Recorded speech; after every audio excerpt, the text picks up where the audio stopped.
be zingers all day today. Good morning, Marvin, North Carolina. All right. I'd like to call the Village Council Work Session meeting to order, March 27th, 2025. Show the time at 9:01. Show we have a full quorum, looks like.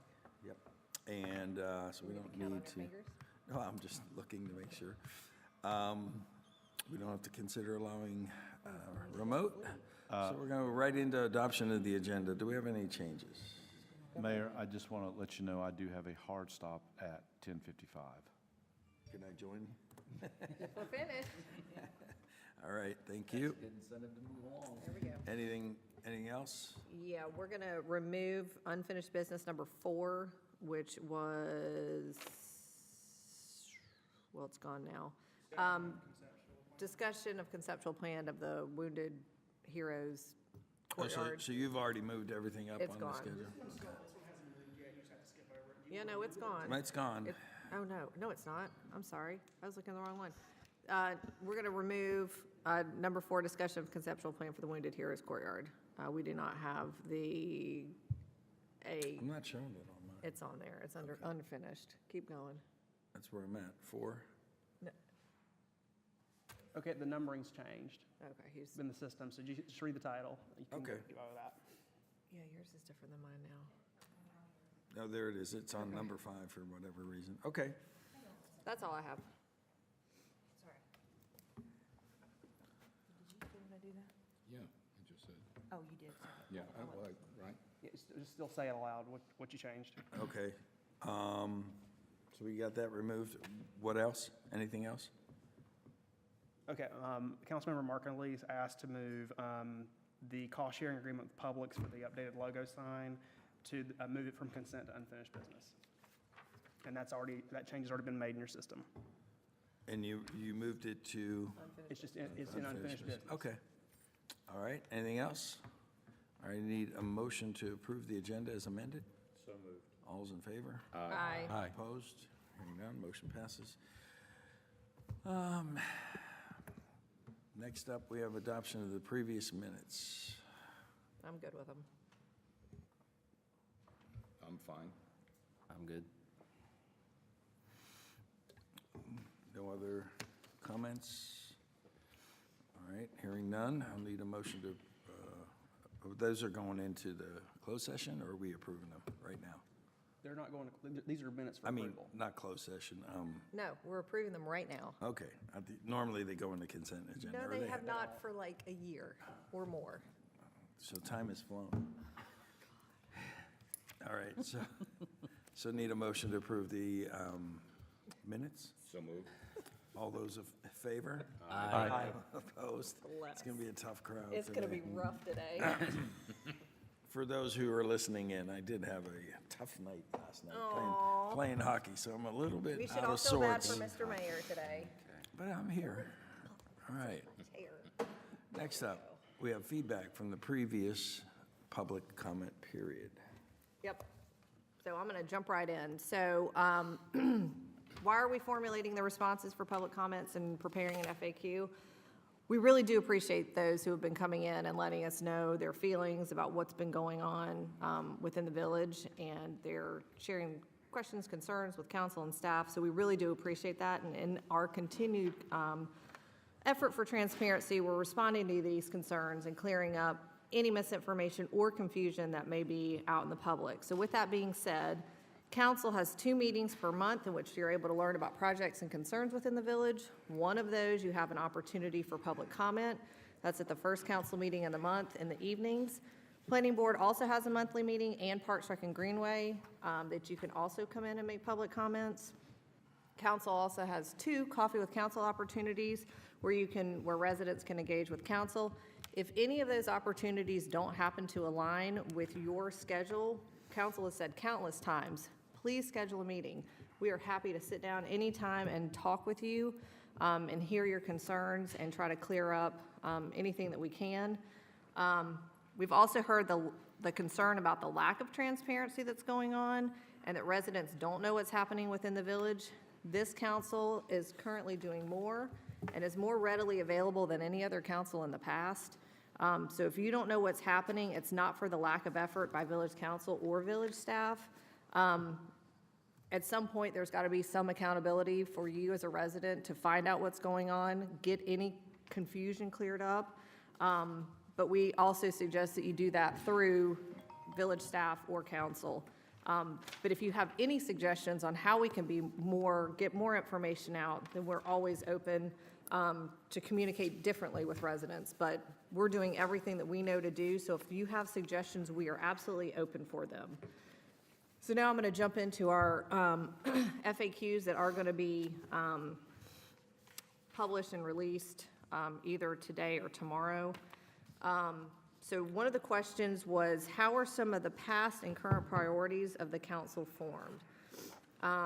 In the 2019 community survey, this played a key role in shaping the council's goals, specifically for the Marvin Heritage District, formerly known as the Village Center District, and the expansion of walking trails and greenways. This survey was used as a foundation in the formation of the master planning documents created shortly after the survey. Those were the 2020 Greenway Master Plan, the 2020 Future Land Use Map, and the 2020 Land Use Plan. The survey results revealed that the majority of respondents supported the development of a village center district along Newtown Road with strong preferences for small-scale businesses like coffee shops, restaurants, and specialty retail, as well as public spacing such as walking paths. Additionally, the survey highlighted an overwhelming support for increased walkability and recreational opportunities, with a significant majority favoring the development of sidewalks, greenways, and trails over the next 5 to 10 years. Council heard the resident priorities and preferences and prioritized efforts to update future planning tools that fostered a pedestrian-friendly and community-oriented district, which formed the 2020 Land Use Plan and the 2020 Greenway Master Plan to guide development over the next several years. These planning documents included priority goals that aligned with the community response to expand the village's trail network, ensure better connectivity between neighborhoods, parks, and community hubs while enhancing overall accessibility and quality of life within Marvin. While some residents may not currently agree with those goals and priorities, it is important to note how the master plan, land use plans were created with the input of public response at the time. The council has heard conflicting priorities over the last year and has advised staff to budget funding in fiscal year 25-26 for a new community survey to revise the 2020 Greenway Master Plan and for a comprehensive land use plan. Until those updates and revisions are finalized and adopted, the council has taken the approach to these guidelines provided by the current adopted plans. Government processes are designed to be thorough and deliberate, ensuring that decisions are well considered and policies serve the public effectively. While this means that things may take time, it also helps to create more stable and carefully crafted outcomes. Good policies aren't rushed, they are made to last. Bob? One of the things is what is the background of the Marvin Heritage District? And this obviously is. Bob, are you speaking in your mic? Yeah, I'm here. Can you hear me? Okay. This is kind of near and dear to my heart because I'm going to speak about this as a citizen and try to wind a tale of how this came about. I moved to Marvin in 2013. And I didn't even think about, I had no knowledge of anything being devised or constructed or anything that had anything to do with business or retail. There were two beautiful churches, one in specifically, the church that we see out there that's white and beautiful and tall, looked great. And right next door to it was this very small, little, what I told was that's the town hall sort of thing. And then you go past the Methodist Church and you see this small building that I heard all sorts of lore about, what it was. And, in its day, it was a Mass General store way back the turn of the century, whatever. So with that all being said, I ran for council in 2019, the fall of, and I was just concerned about playing a vital role in serving the community and bringing some semblance of common sense and civility to what was going on here. Then all of a sudden a survey came out. I answered that survey. My wife and I both sat down, looked at the questions, And quite honestly, I felt like it was rather leading. As I looked at it, it asked if, I was concerned about a heritage district, some sort of a district, a business district. And I thought, why do we need that? I mean, we have I don't know, that's not on my priority, and I put that as number 5. Right above that, number 4, was trails.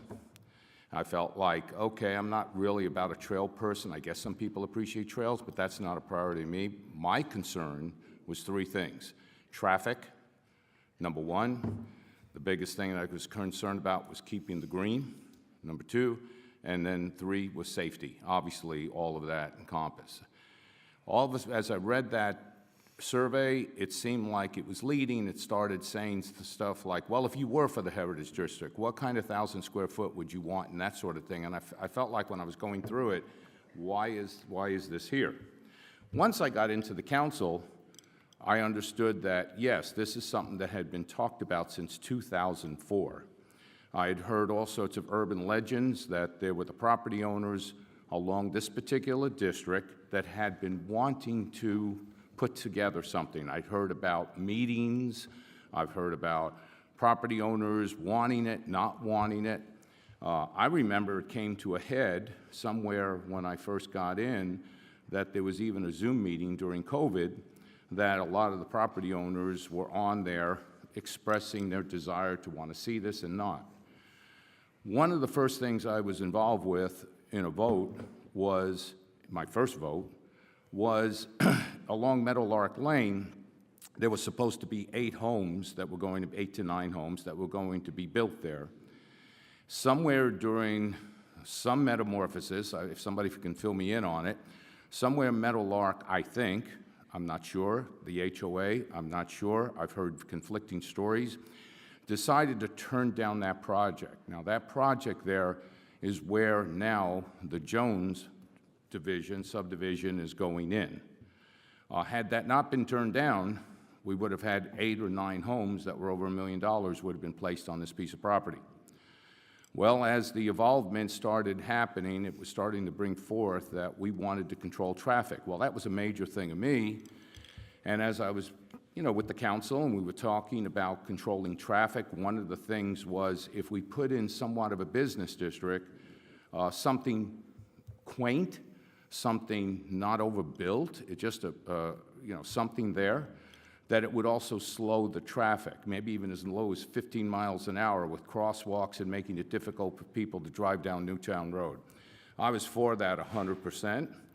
And then it started to evolve, again, whether it's urban legend or not, that large landowners who had desire, that had been one of the property owners or a number of the property owners in the area, could build anything they wanted to. In fact, they can de-annex from Marvin and put whatever they wanted. So with council, this council is pretty fair-minded, pretty intelligent. And we're sitting there going, why would we not want to have control of such a thing if something like that would happen?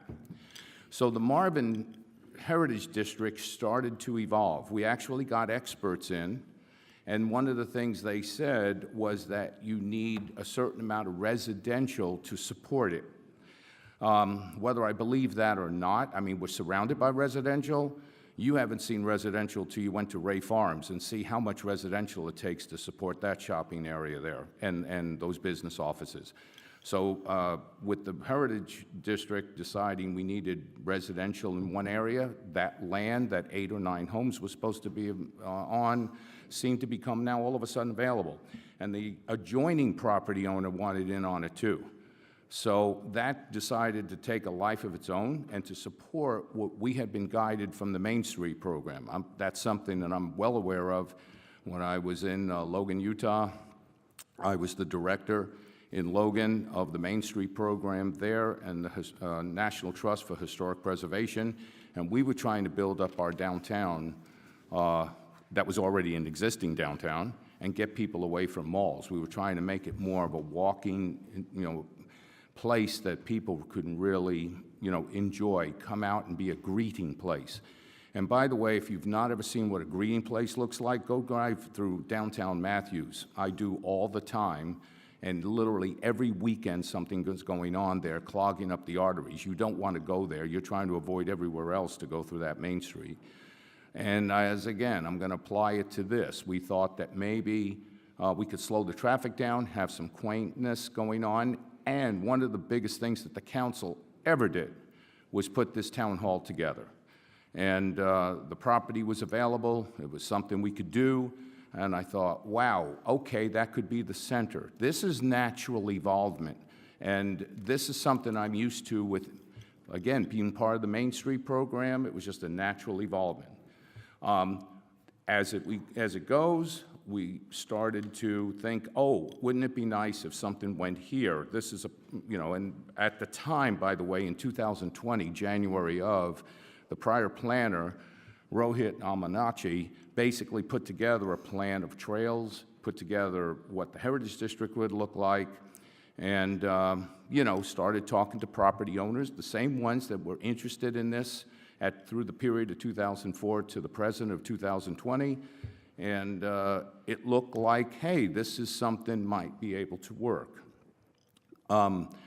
One thing that I was surprised at was when I was on the Main Street program in Utah, I was also part of economic development. And boy, it took pulling teeth to try to get anybody to build anything. And we were trying to attract any kind of fresh business to the downtown area. We had to sell ourselves. I was quite pleased when a local resident of the Zepsa properties decided to propose something that they're doing, which seemed exactly what we wanted. It was quaint, and that yellow house that was there, that's going to be a restaurant, I always passed that. I've been in the restaurant business. I always thought that would make a great bed and breakfast or a great restaurant. And it came to fruition. It just came out, and I'm extremely happy about that. As we stand right now, we go around the corner, and as the evolvements happen, there's plots that have been sent for conditional zoning, for commercial zoning. It's been on a plat. People have seen it, and they're looking at that. The property owners are looking at what we proposed. Do we have to approve them? I don't know. Is it fair, if we've been talking about this since 2020, to turn around and say, well, that thing we've decided maybe to change our minds? But the cool thing about it is that we have a say in what goes there. We can basically tame it down, tamper it down, do whatever we want to make it the quaint area the Marvin Heritage District was supposed to be. It's supposed to be a walking district. It's supposed to be connected to trails, which got me excited honestly, about trails. Because I felt like if we could walk to a restaurant, walk there, okay, you got me there. That wasn't a priority of mine on my survey, but okay, I can see into that. So the involvement of the Marvin Heritage District was nothing that was, haphazard. Now, I've heard that, well, of the 30 years we've been here, 20 years has been talking about the Heritage District. So, 2/3 of the time that we've been incorporated, that's what we've wanted.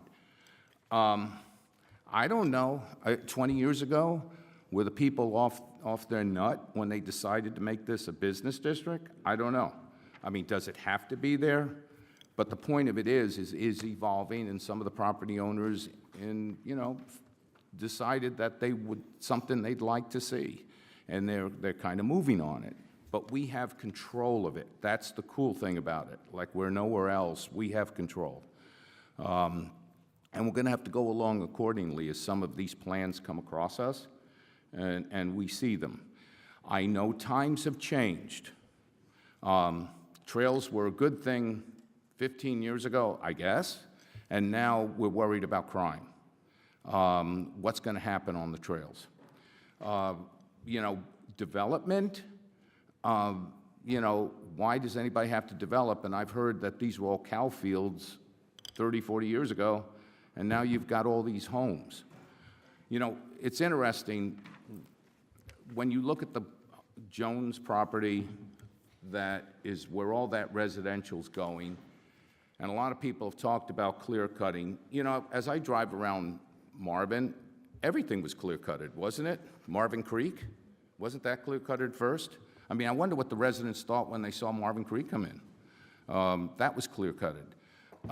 You know, we at least have control that we want trees, we want buffer. We're going to do the best we can in terms of keeping that looking nice, and there's even a park going to be attached to it.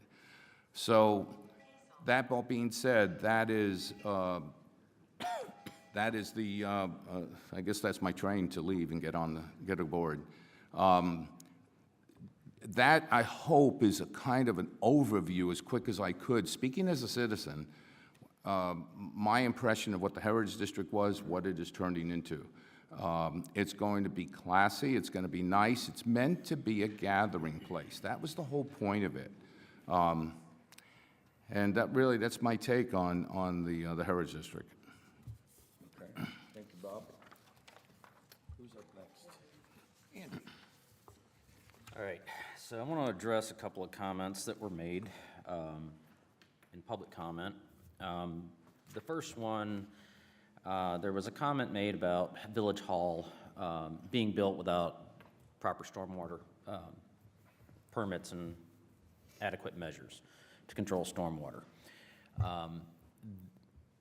I can tell you factually that that is not the case, especially with a government entity. We are highly scrutinized by all the agencies on how we do things.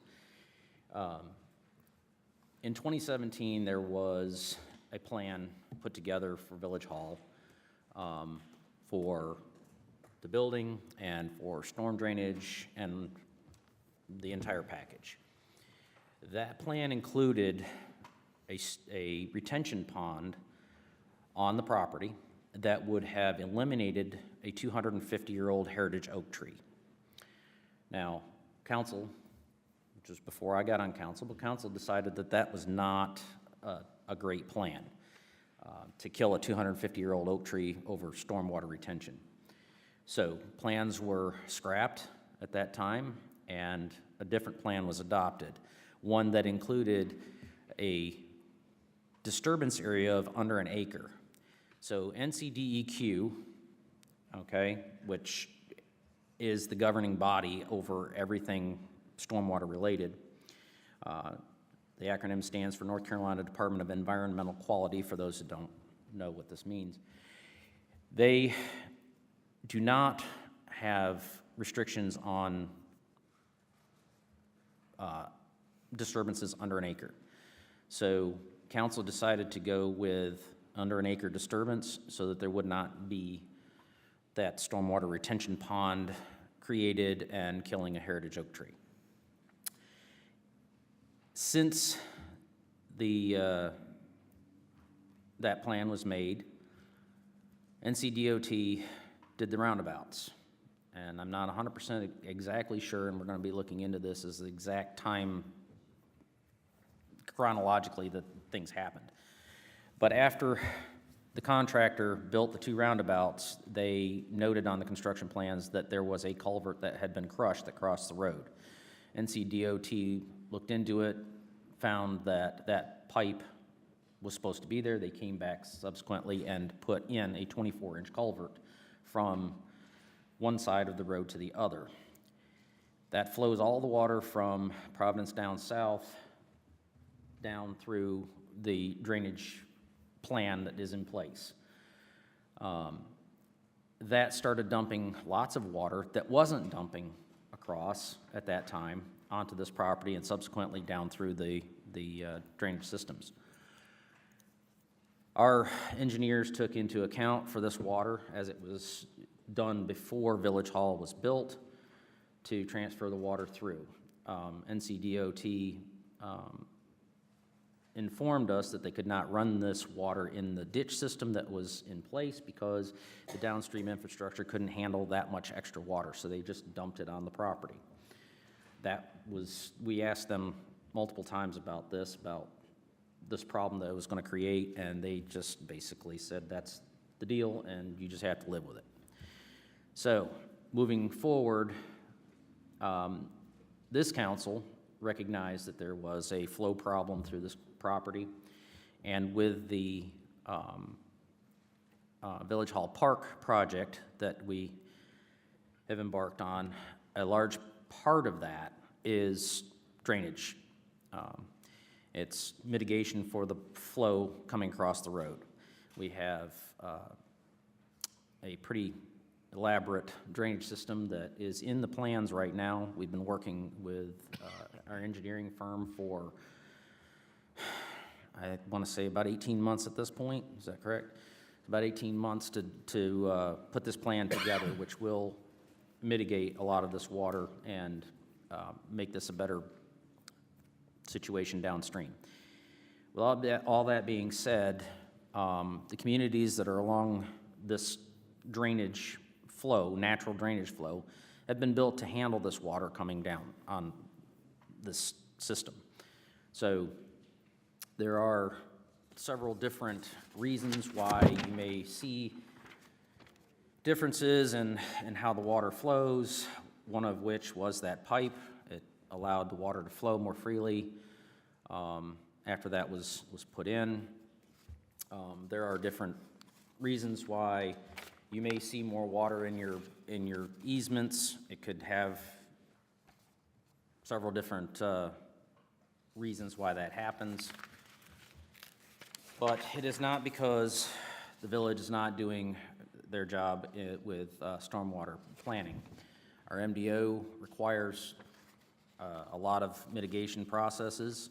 We follow the system that has been put together by the Charlotte-Mecklenburg Stormwater Manual. These are the processes that we follow. NCDEQ follows their processes, and we are on top of stormwater. We've implemented a plan to check on all of the stormwater infrastructure that are within our roads. We're doing assessments on that to make sure that's all up to code and making sure it's working. So we're not ignoring stormwater by any means. We're doing everything that we are supposed to be doing by state statute and our MDO. Andy, real quick, just for maybe one more additional step of clarity to this. You said we followed all the county standards, the state standards, and all that. We've done that.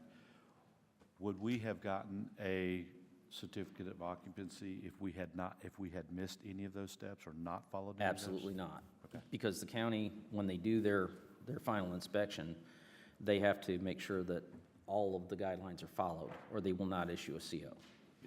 And that's with any building. Well, again, I think part of the public comment was that we had missed something or we had not done something, but if you take that position, we would have never gotten a CO then. Right. Correct. Okay, thank you. That's 100% correct.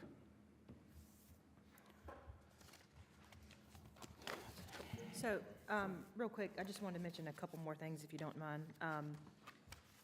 To the best of my knowledge, that pipe that's across the street that's dumping all the water from the DOT right-of-way, it was done very close to, if not during the same time of construction at Village Hall. And I'll go back and look at that, but that might be why some people are thinking that some of the water issues were caused by Village Hall, because it was a hit of that and Village Hall at the same time. So it could be kind of a combination of that. Our plans did take into account that pipe. It's in our plans. Our engineers that designed Village Hall knew that pipe was there, so they did account for that hydrology in the calculations of our building. You had mentioned a couple of things that people that are having issues with flooding on their own individual properties, it could have an array of different reasons. And I just wanted to kind of highlight some of those reasons. And it could be any one of what I'm getting ready to say, and it's not limited to what I'm going to say, but just so there's an awareness that there are other things that could be causing potential issues for any one individual property. Some people may have just individual issues on their own lot. They could have storm house gutters, clogged house gutters. They could have just a low-lying area, a low-lying lot, could have some grading issues on their individual lot. So there could be those individual things that will need to be looked into. There could be issues that are being caused by a neighbor. And if that's the case, that's a civil issue between those two neighbors, and they would have to handle that between the two of them, those two parties. There could be properties that are in close proximity to a FEMA-declared special hazard area, which is very well the case in the kind of Marvin Creek Preserve area. There's a lot of properties that are back there in that FEMA special flood hazard area. There's also a lot of issues that we have discovered at a staff level that are issues downstream from those special hazard areas. We went out recently and done a little bit of work to figure out what's causing some of these issues, and we found a lot of down trees, beaver dams, or beaver dam remnants that were not properly mitigated, bank erosion. There's just a lot of issues downstream that need to be reconciled. And I'll come back to that point in just a second. Christina, those areas that are downstream, are those village-owned properties? They are not village-owned properties. Okay, so can you walk us through that Yes, process? yes, I sure will. Let me just, if you don't mind, Mayor Pro Tem, I'm going to come back to that in just a second. There could be various issues related to infrastructure within storm drainage easement. So if a property is located in a storm drainage easement, which several properties are in the preserve, we will be more than glad to provide documentation. There are recorded plats where you can see the storm drainage easement, but essentially what a storm drainage easement is to convey storm drain water. There could be issues related to just improper functioning of those open channels, those swells. Some individual properties may have catch basins in their properties or either in the HOA common space that may be causing issues. I am aware of potentially at least one property in the preserve that has this issue, and that catch basin, to my understanding, is located within the HOA's common space. We're still looking into that issue, as I just became aware of it yesterday at my level, and so we'll have some conversations with the property owners there. But those issues could possibly be prevalent as well. They, there also could just be a heavy rain event, and that's causing some issues. But any one of these issues that I've just mentioned, there's various parties that could be responsible depending on how the deeds are recorded, how the plats are recorded, how the CCRs are recorded, if there's maintenance agreements in place, and the location of the issue, if it's in the right-of-way, if it's not in the right-of-way. So there's no one-size-fits-all answer to why am I seeing flooding. There's an array of things that could be potentially happening. And this is in no way, shape, or form meant to be all-inclusive of what I'm saying. There could be other issues, but those are just very common issues that we have seen. So you had questions kind of about what the village is doing in terms of what we've done to mitigate some of these issues. Whenever Village Hall was built and we started seeing kind of that influx of water and that becoming a problem, at least for us, we went to DOT and we asked them to do a hydraulic study along basically our parcel because we wanted to look at resloping some of the ditch lines for better flow. We did that back in 2022. We requested that in 2022. That was conducted in 2023, and they communicated to us that no changes were suggested based on their hydraulic studies. So that being said, we kind of tried to do what we could, and we understood that we were getting ready to go through the Village Hall park process, and that's where we have some of the retention ponds set up to account for the common area of development for Village Hall and the park. Back in 2024, early in 2024, when we started seeing some more issues, we reached out to DOT to do a hydraulic study along Marvin School Road. And then we also started going out and looking into the stream that is not Marvin property. We got permission from individual property owners and/or HOAs to look into the various streams that run basically along Marvin School Road. There's Marvin Branch, Hunter stepped out, but McBride Branch, and then 6 Mile Tributary, if I can remember correctly. A lot of issues were found along Marvin Branch, which is the stream that runs between Marvin Creek and the preserve. And that's where we saw all those down trees, those beaver dam remnants, a lot of those things. So what we did at that time was we identified the issues, took pictures, and then we tried to find a funding source to figure out how we can effectively and efficiently take care of these issues without being a heavy tax burden to taxpayers. So we found a grant called the Streamflow Rehabilitation Assistance Grant. We wrote that back in the spring of 2024, and subsequently we were awarded $300,000 on June 27th of 2024. So over the next 6 months from that point, we actually, at a staff level, went down an RFQ process and solicited qualifications from several different engineering firms.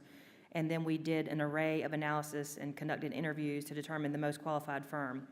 On your agenda today, we've actually gotten to the process of selecting a firm, and hopefully you guys will take action on that. It's approximately $173,000 engineering report that will assess the conditions of Marvin Branch, and we will come up with a construction plan to mitigate some of these issues. So essentially, we will hopefully be taking some of the blockages out and realigning some of the stream bank, and hopefully that will alleviate at least some concern that we're seeing here. On top of that, we also did a stormwater assessment study for the Marvin Loop, which basically runs from the elementary school back around to Joe Carr. From there, we identified several issues, and most of these issues were in the DOT right-of-way. So again, trying to be mindful of being more efficient and not using taxpayer dollars, we worked with DOT Maintenance Division to remove some of these problems, which were to redefine the ditch lines, to clean out and repair some of the culverts, and then we identified some abandoned and non-functioning culverts that were removed.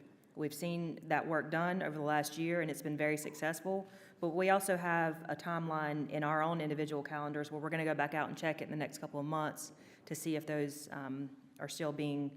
if those mitigation efforts are still being useful. And if not, we do have a plan of action for some secondary repairs that we would have to pay for. And this is mostly for the Marvin Loop so that we're not experiencing flooding there. But that is important to know because it does alleviate some of the concerns on the roadways too.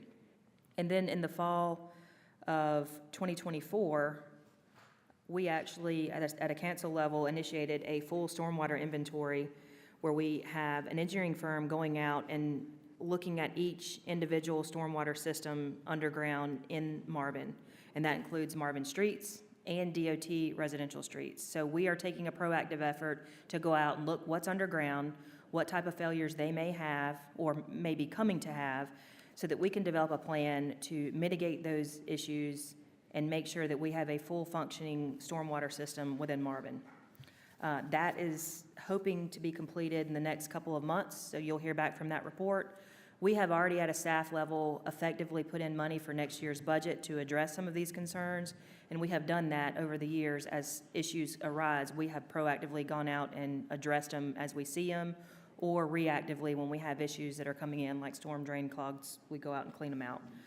We do rely on the citizens to report issues in the interim because we can't always see what we don't see during storm events, but our staff do go out, our public works staff do go out during these heavy rain events, and they look at all the roads and see where we might have problem issues with our storm drains. They also go out, if we know that there's a big event like a hurricane, they also go out before the event and make sure there's not a bunch of debris built up, so they can proactively clean it out to make sure it's flowing properly and functioning properly during that storm event.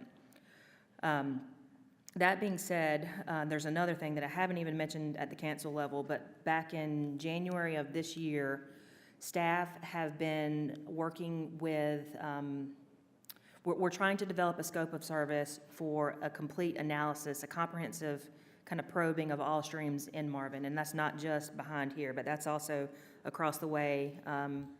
Providence Estates, those areas over there had some issues. There's a stream over there, so we're looking at having a scope of service for an engineer firm come to us and do a comprehensive analysis where they can identify problems, and then they can also effectively match the problems with available funding sources. So this is probably the first you guys are hearing of that, but we have been working on that to get a proposal and get a scope of service so that you guys can see it, and hopefully we will get that approved, and then we will have a better plan moving forward of what projects we can prioritize.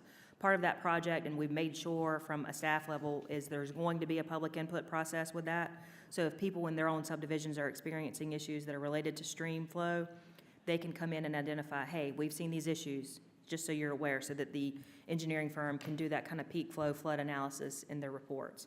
So that being said, we are doing a ton of stuff in stormwater and flooding prevention. Just wanted to kind of mention those couple of highlights. Did I answer your question, Mayor Pro Tem? Christina, a comment and then a question. It's on. Comment, the 300,000, just so that people know, that $300,000 in grant basically is 2 cents on your tax bill. All right, so we get about $160,000 per penny that we increase. So that grant, so thank you to staff of getting that, first off. Secondly, the neighbor versus neighbor issue that you mentioned, that could be civil action and stuff.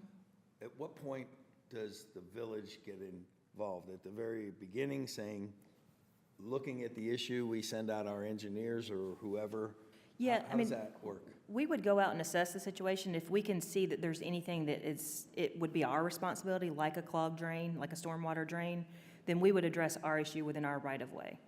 If we see that it's definitely not something that's in the right-of-way or even remotely caused by the right-of-way, we would just kind of give them advice. It looks like it's, maybe this problem or this problem. You probably need to call an engineer or someone to come and look at it for you, but it's not something that we're causing. A lot of times what we'll see, we've seen this several times in the past, is there's either a clogged drop inlet, like from their own individual retention, that is their own stormwater device for that own particular house, that they would need to get someone to come clean it out. Or we have seen where there might be a storm drain conveyance that is in an HOA common space, or either is platted to be maintained by the property owner or the HOA, and that's what the actual plat says. And then unfortunately, we don't get involved in that because that's recorded to be the responsibility of someone else. And hopefully people can respect that, because a lot of people have water issues, and if we got involved with every single issue, it would be an immense tax burden to every single person here that, so we try to look at it from a standpoint of whose responsibility is it, based on an array of documents and where the problem is located. And then that's where we would either address it if it's in our right-of-way, if it's our responsibility, but if it's not, it's between those two people or entities if it's an HOA. Okay. It's not a one-size-fits-all approach. It has to be individually analyzed on a case-by-case basis, and we'll be more than glad to look at those issues on a case-by-case basis. They can always start with us, and then we will give them our opinion as to if it's something in our right-of-way or our jurisdiction, or if it's not. Unfortunately, people don't always understand that it's not our jurisdiction if it's on private property, so that's kind of where a little bit of a disconnect can sometimes occur. And sometimes these easements, I think, Jamie, you remember going back into, when we were on the HOA board at Firethorn, you had, it became the responsibility of the individual who was on that lot to sometimes mitigate the issues that were caused by the rest of the development and stuff. So it got a little tricky, and we've had that, I think, in another case, in another location. I'm forgetting the neighborhood that was in, where that. Well, you'll also see sometimes, Weddington Chase, that's it, yep. you'll also see sometimes where on the plats, it would be recorded like a storm drain easement that would be maintained by us. Or, so, it's never cut and dry. It's always dependent on what we explore as what's recorded, so. Do you have anything else to say on that?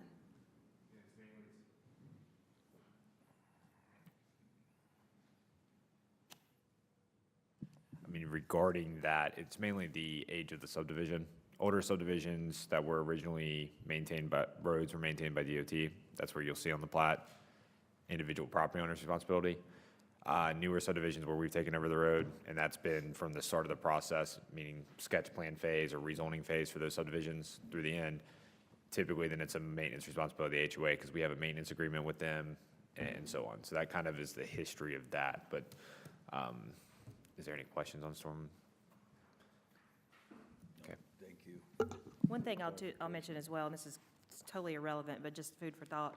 I actually went back and looked at the old Village Hall plans just because I was curious about this pipe to see when it was put in. And the old Village Hall plans with the retention ponds didn't even have the pipe in the plan. So their hydraulic studies didn't even account for the water that would be dumped on that 24-inch pipe. How that happened, I have no clue. Maybe it wasn't in place then. I don't know. That was way before my time, probably likely any of y'all's time. Those plans were done sometime in the 2010, 2016-ish timeframe, so I have no clue. But I did find that interesting that it wasn't even in the plans at that point in time. So even if we had done the old Village Hall plans. I don't know that we had calculated enough for the hydrology that we're seeing today. Thank you.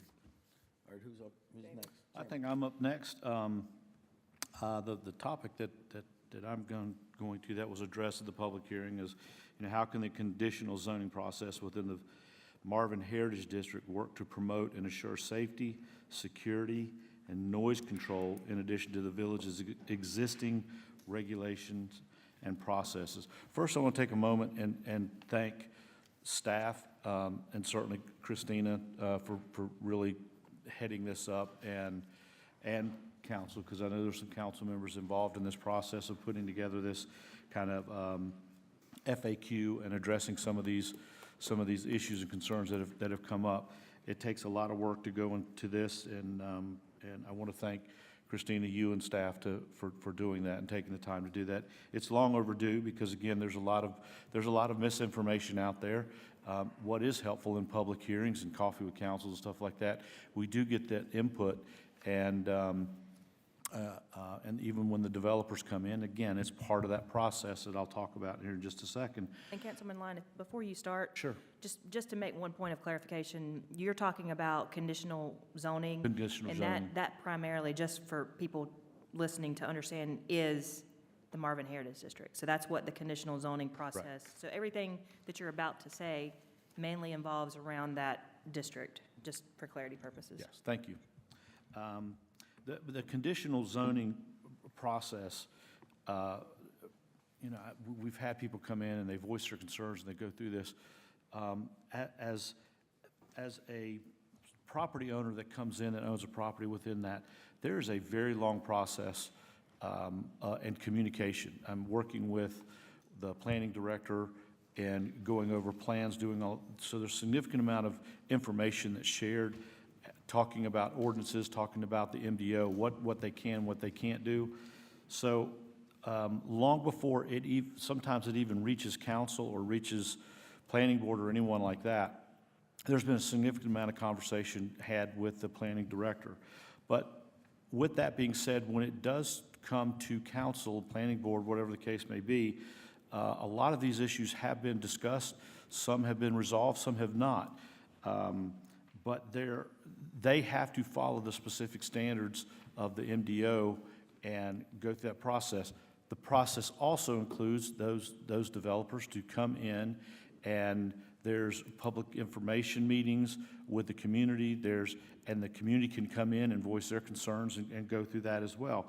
So the conditional zoning process, it is a long process to account for the issues and concerns that come up. Some of those issues are safety and security. I know there were questions about safety and security. Those issues were talked about in the last meeting we had with the joint session with the planning board, that security, because if a commercial entity came in and there's security issues, and that again was addressed by the developer, saying that, they have worked with the Union County Sheriff's Office and even have gone as far as to say that there could be a substation put in that facility. So safety and security, that's one of the topics that were talked about and discussed, and I believe we've gone to significant lengths to address that, even with the residents in the area. Noise and lighting, again, that's another thing that was a concern. I know it's been addressed and talked about with the developer and the planning director. It has since come to council. But all of these are mutually agreed upon arrangement that again is held in account by the MDO and the ordinances that we have in the village. Noise, again, going back to the MDO, conversations around that with the planning director, those concerns were addressed at the last meeting, and I think the developer has shown steps to mitigate both security, noise and lighting concerns. The other issue that had come up too was around parking and traffic impact analysis. The developer was proactive in having a traffic impact analysis worked on. I know from a village standpoint, we've worked with the neighborhood in the area. One of the concerns was, from a Union County public school system where they were dropping kids off. And we did everything that we could to mitigate the concerns around that and the parking for picking up kids. Unfortunately, Union County Public Schools said that's not something that they can do, but it's something that was a concern that was put to us Yeah, and addressed. And I'll mention too, we actually had a huge turnout from the preserve, because one of the things that you all had proposed was to enter a no parking ordinance along the main corridor where folks were dropping the kids off and they were just waiting. And we had a huge turnout, a couple of meetings where they just opposed that. They wanted to still be able to park there. So we have to take a balance of what we're able to do and what the public is wanting to do. And at the time, they really didn't want that no parking ordinance to be put in place. So just for clarity purposes. Speaking of balance, and this is something that, and I'll speak specifically to the Heritage District, but it does have kind of a carryover to some of the other properties outside of the Heritage Districts. We have, as a council, we have a balance that we have to maintain. And I think there's this misconception out there that we're a developer. We're not a developer. What we do is we have ordinances that we hold any developer accountable for. We're the conduit of what they're able to do in the Village of Marvin and not able to do. The question that is always, that I always ask of a constituent when they come to me talking about this is the very first question should be, do you want us to have a seat at the table or do you not? And let me put some clarity around that. So that's the balancing act that we have. If you want us to have a seat at the table, our ordinances, we have the ordinances to back us up. And we will work with the developer in trying to, pull every lever that we can from an ordinance standpoint to make it as calming and addressing all of the issues that I just discussed. The other side of that coin is not having a seat at the table. So case in point, that if a developer comes in and says, okay, these are the things that we want to do, and this council or any future council says, no, we're not going to approve your development. We're not going to have anything to do with your development. At that point in time, and it is a very succinct point in time, that you no longer have a seat at the table. Nothing we can do or say once they've said, you know what, because it's their property. I think Councilman Barisic made a very good point at the joint planning meeting. I can't tell a property owner what to do with their property, nor can any other constituent or resident in the Village of Marvin. I can't tell them what to do with their property. But I know from my standpoint, and I believe this council's viewpoint, is that at every opportunity, we want to have a seat at the table. We want to be able to put our ordinances up against whatever they may want to put in as a development. That is very important. Because all the things that I just discussed, whether it's the parking, the noise, all of this, we have an ordinance for. I got a little off point there, but when we start talking about traffic and parking, one of the things too that when you start looking in the Heritage District and parking issues, certainly we voice concerns about it as well with any developer that would come in. We don't want parking, but except for at whatever's being developed, and there's parking lots. But bear in mind that what is being put in the Heritage District, and I think Bob made a point about this is about walkability. So whether it's bicycle, walk, we want the Village of Marvin to be able to traverse the Village of Marvin to get to these locations via, again, walking and bicycles and stuff like that, so there aren't parking issues. I know that it's been brought up and there's concerns about people parking in neighborhoods and clogging up neighborhoods and parking in front of people's houses. I can assure you, from my standpoint, and I believe this council is on board as well with this, excuse me, is that we don't want that either. I would be very concerned with that, and we will take every step that we can possibly take to assure that that doesn't happen, working with the neighborhoods and having strict ordinances and guidelines around doing any of that. With all this being said, it is a long process, and there are very valid concerns and questions that the neighborhoods and constituents and residents have regarding any kind of development coming in, but it is a very long process, and many of these things are very well covered and discussed, and we take every step that we possibly can to make it nice for any resident, regardless of where they're at. But in that process, there's public input meetings with the developer and the community. There are meetings with the HOA and the community that address that as well. Our job is to maintain and make sure that the ordinances are being covered. But again, I think it's helpful for me to kind of put that out there, that with any of this, we have a balance that we have to take, and we want to stay at the table with these developers and hold them accountable as much as we possibly can. So I hope that I have addressed some of the issues with the commercial properties being put up for consideration to be conditional zoning. And again, thanks to staff and council for helping with these FAQs. And Jamie, to add to where you were sort of getting off point, but I would tell residents, all you need to do, because if you don't think it doesn't happen, if you don't think we need a seat at the table when we can have it, all you have to do is point them to the 3-story storage facility.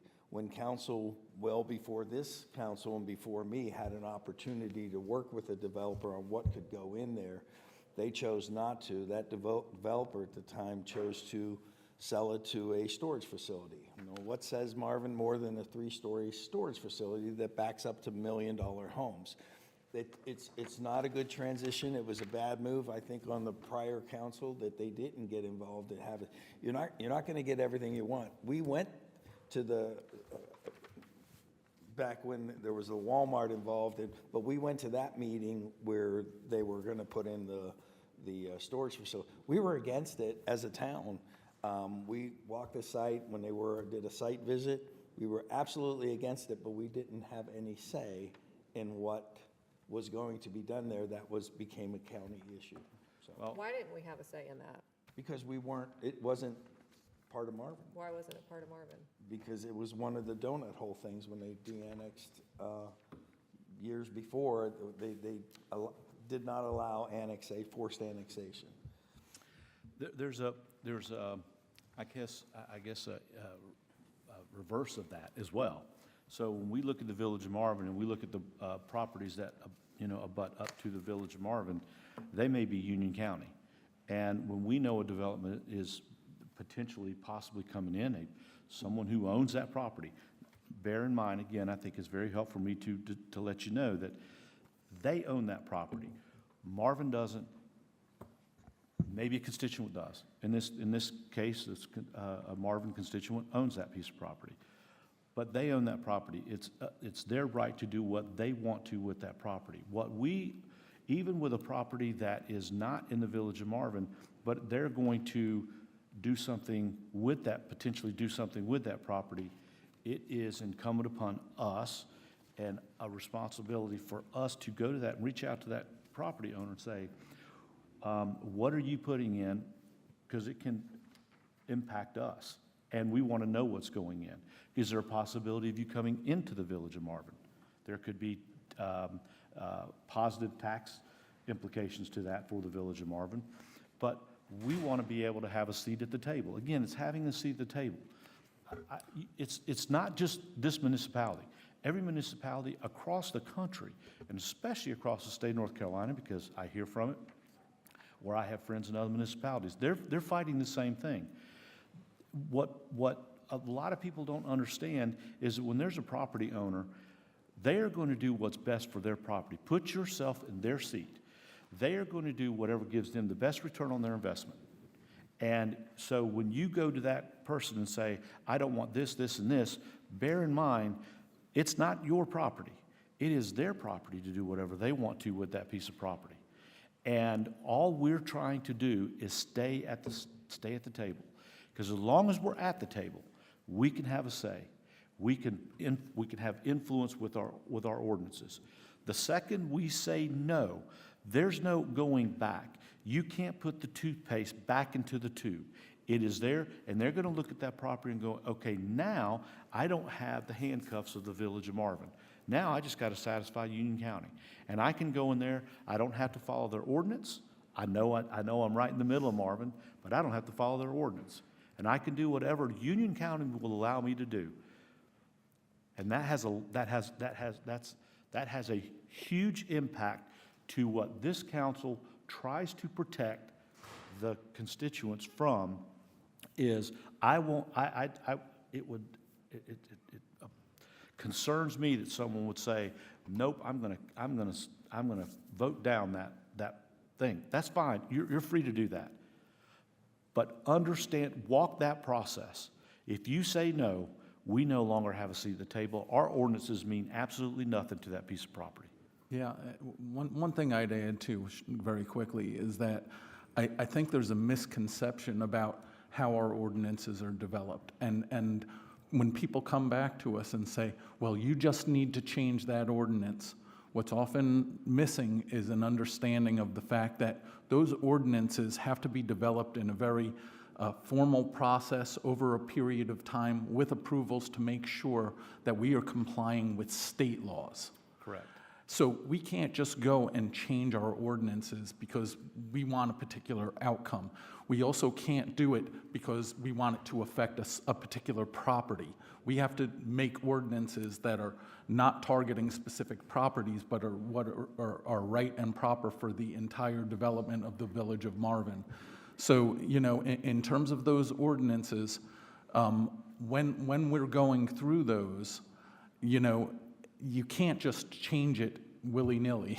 You know, we really have to make sure that we're bound and you know, following the constraints that the state has on us now, and they are continuing to restrict what local municipalities can do, you know, even more and more as the years go by. So, John, very good point.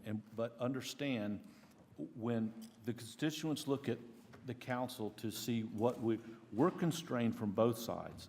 We're constrained from a state standpoint in the ordinances that they say what we must do and what we can and what we can't do. And we're constrained from that developer's standpoint as well. We can push them, and the harder we push them, they can then say, you know what, I've had enough. And it can happen.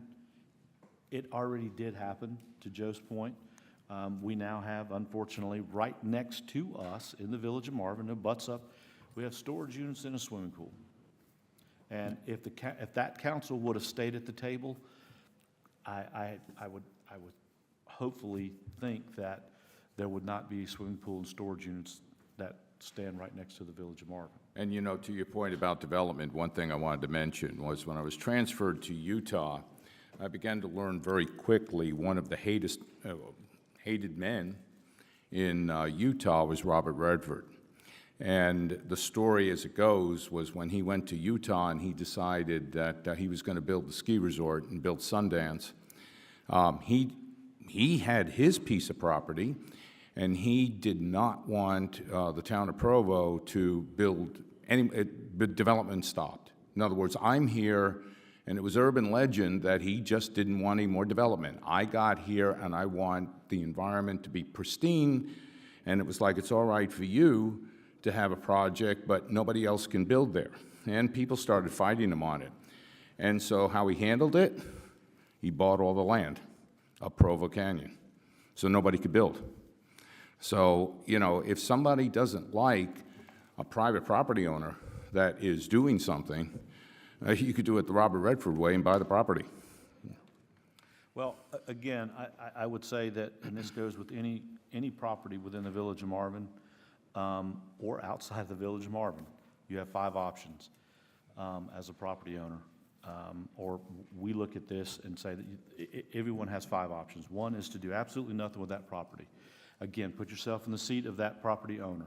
That's not going to happen because that option 1 is off the table because he's going to have a return on his investment somehow, some way. One other option may be to do, I know people have brought up, well, why don't we just build some residential homes? One is you're going to have a complaint because there's more homes, we don't need more homes, whatever. The second is the return on his investment at that point in time would be diminished by maybe, I would say roughly around 70%, and I don't think any landowner would want a diminished return on investment of 70%. The third one is the most important one. If you don't like what that developer is going to do with that piece of property, and I tell everyone that I've ever met with since I've been on council, buy it. At that point in time, then you can control whatever you want to do with that piece of property. The other one is that, the other option is they work with the Village of Marvin and we have a seat at the table. And the 5th option is kind of like that nuclear option, is what you don't want. And if they go to option 5, that option 5 is there for that property owner. And they basically look at the Village of Marvin and said, okay, I've had enough, the fun's over, I need a return on my investment, I'm going to do whatever I want to do with that piece of property, and I'm out. I go one step further, because once you get to that nuclear option and you no longer have a seat at the table, I would ask the residents to go and look at the current county commissioners who will be making the decision of what happens, correct? And none of them, not one of them, are from this area that we live in. So your best chances are with the current council who live in the area that have a vested interest in what things look like around them versus which we've seen it before. We haven't had someone on the commissioner since Lanny, I don't think. And that's how many years ago? 20 years ago, maybe. So, you know, we're fighting for you, but we can't fight for you if we don't have that seat. Yep, great point, thank you. I've got a couple of follow-up questions Sure. for you. In terms of, you're talking about the balance, like you've got to strike some sort of balance, and you, I believe it was you and maybe Mr. Mayor, I could be incorrect, but somebody had a coffee with council meeting where you were talking about the possible satellite Union County Sheriff's Office being over next to Village Hall. Yes, it was me. And the gentleman said he was very concerned about security, and when you brought this up, he said, oh, well, no, I don't want it that close to my house. Right. We don't want them on top of us where they're right there and stuff. It's like, what do you want? Well, again, I would go back and say, put yourself in the developer's shoes. He's trying, that person is actually, and again, I'm not defending the developer, but that's the extra steps that he's taking to address concerns for not only the residents that are just right there, which, again, that's a simple, having that substation there addresses all the concerns they had for security in that piece. But it's the rest of the residents that are in the Village of Marvin. So and again, I'd like to highlight 2 of the properties that are being developed in the Heritage District and in this, right around here. Those developers live in the Village of Marvin. They have a direct impact of what's going on. They're seen all the time in the Village of Marvin. Having was one of the concerns I had with the development over here. Where do you live? One of the first questions, where do you live? I live right here in the Village of Marvin. So, or, you know, right in the thing. And you had another question? So about the parking, so I've heard a lot of people talk about that we don't have enough parking spaces, and so they're very concerned about parking in the neighborhoods. I've also heard the concerns about stormwater and having more, if, you know, there's more impervious surface, it's gonna be more stormwater. So more parking equals more impervious surface. So less parking means less impervious surface, less stormwater runoff. So there is maybe not a question, but a comment, there is a balancing act there as well. Like, we have to figure out the balance of that, because we could just pave everything and have a giant parking lot, but then people are gonna complain about stormwater. We do less of that, people are gonna complain less about stormwater, but now we have less parking. So at some point, there is a balance, and there is a give and take, and there has to be some sort of middle ground that the developers and the Village of Marvin reach regarding these properties around here. And again, every time that we've talked about this, it is always meant to be walkable. It is not meant to, you're gonna, drive a minute down the road because you can't, get on your 2 feet and walk. Another quick point to that, we talked about security. They said they, because your voices are heard. The neighborhoods that run up to this, your voices are being heard. From the stormwater standpoint, I believe, and don't quote me on this, but I think I heard the developer say that he is going to assume maybe a $500,000 investment. It's a significant number investment to have underground retention that he doesn't have to do. He can follow our ordinances and do what he can as far as the stormwater, but I think he was willing to go above and beyond. He heard the concern, and from his property standpoint, to do an underground retention of stormwater. So I just want to point that out, that your voices are being heard. That we certainly hear them from a parking standpoint. I don't want to see anyone parking in a neighborhood, period. I want their cars towed and taken out. If you want to get there, there's X amount of parking spots, and then outside of that, you need to get in your car and walk. But again, I think the intent of this is to have the walkability and not having people from out of town coming in to take part in what's down here. It's for the people of Marvin. Real quick, to just piggyback off of that, one of the questions that people may have is, because we've kind of heard, well, we haven't seen any stormwater plans. We don't know what's going on. So it may be worthy for our planning director to just come up real quick and just kind of educate us on when stormwater plans come into play and why that's the case. Okay, so regarding stormwater plans, as previously mentioned, Article 19 in the MDO basically is our stormwater management section of the ordinance. Those stormwater plans are typically not involved during a rezoning process. I like to think of it as the rezoning process is kind of like the sketch plan, the 30% kind of design plans, kind of similar thing that we did with even Village Hall. Conceptually, we knew where ponds were at with the Village Hall Park and stuff like that, but the actual then logistics and engineering part of that comes after those 30% plans are approved. And Hunter, real fast, so that's likely because rezonings could maybe not play out the way the developer expects them to do, and therefore is not going to put in all the money up front to develop kind of a full set of plans because he That's doesn't know correct. what's going to happen. That's correct. I mean, when they do their plans and like where the ponds are at, when you see on, like, for example, when the Heritage of Marvin was coming through rezoning back in, 2022 now, they had where their ponds were located. That's where their ponds ended up because there's still engineering practices that kind of go into the design of it. Waterfalls downhill type thing. So, but the actual hydrology of that and making sure that that can meet our, the storm events per our ordinance, all the way up to the 100-year storm, making sure that those pipes and everything that get to those ponds, what size those are, and those comply with our ordinance, all that comes in the 100% construction document phase. And so the property next door that is being considered for rezoning, once again, they're at the rezoning phase. If the property gets approved, for example, like the Marvin Grove, the ZEPSA development, they would then move on to 100% plans. That's exactly where the Marvin Grove property's at. They've already submitted their initial DEQ permits for review for their 401 and 404 for their disturbance of the wetlands, as well as their initial stormwater design.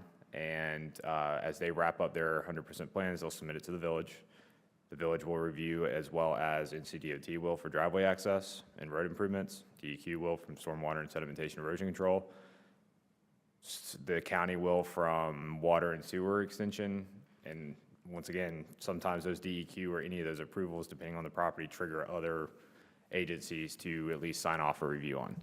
That is where Marvin Grove is at. And then once all plans are reviewed for compliance by all applicable agencies and the village, signs off, moves to construction. So it's kind of a three-step process, but that rezoning is that initial step. And as Christina mentioned, applicants don't typically do a lot. They, like I said, preliminary do some design.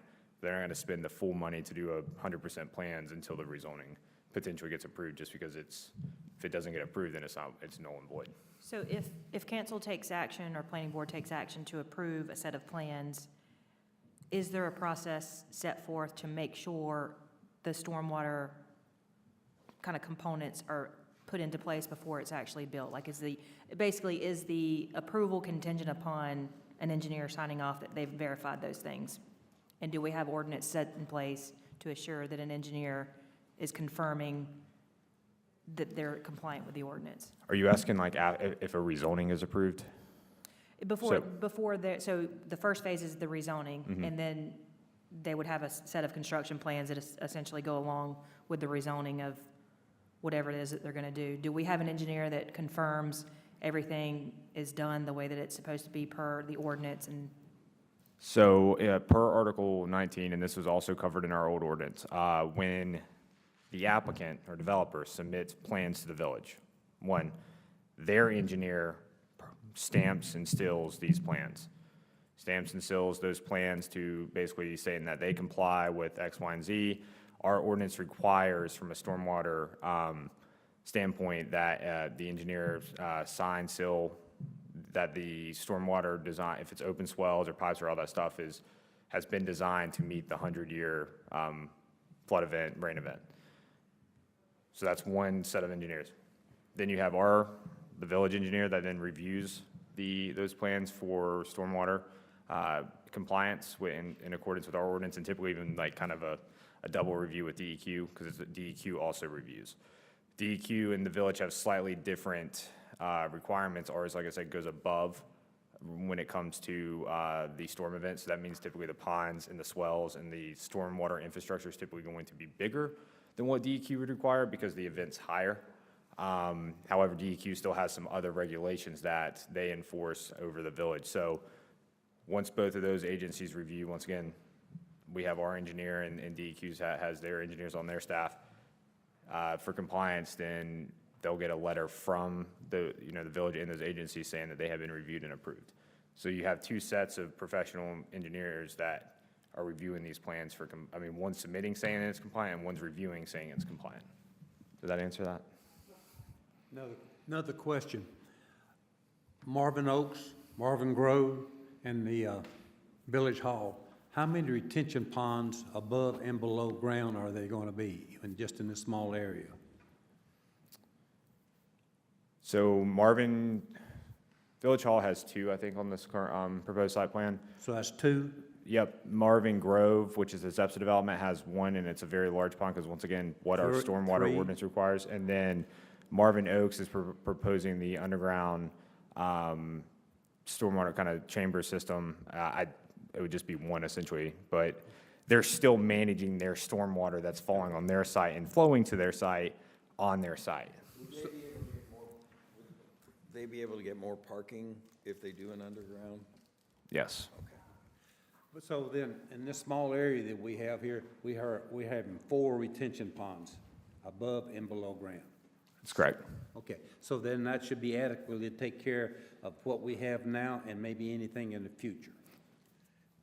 Not an engineer, but yes, in theory. And I think it was kind of said earlier, is that the way that stormwater management is designed is, once again, you're looking at the pre-flow of water and the patterns of that drainage and looking at the pre-development drainage basins. And for example, like the preserve already included all the property that's kind of coming here. So you're really then doing the same thing. You're having kind of a check before where all the water that's was already flowing that way is being called on, these potential developments, staying in those ponds, and then being discharged out, and then kind of going back down, once again, that original path of how it was always intended.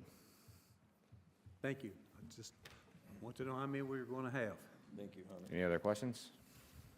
Thank you. So where are we at? Who's up next? Is that me? No, or- I'm next. Oh, okay. Is it traffic? Yes, Okay. and schools.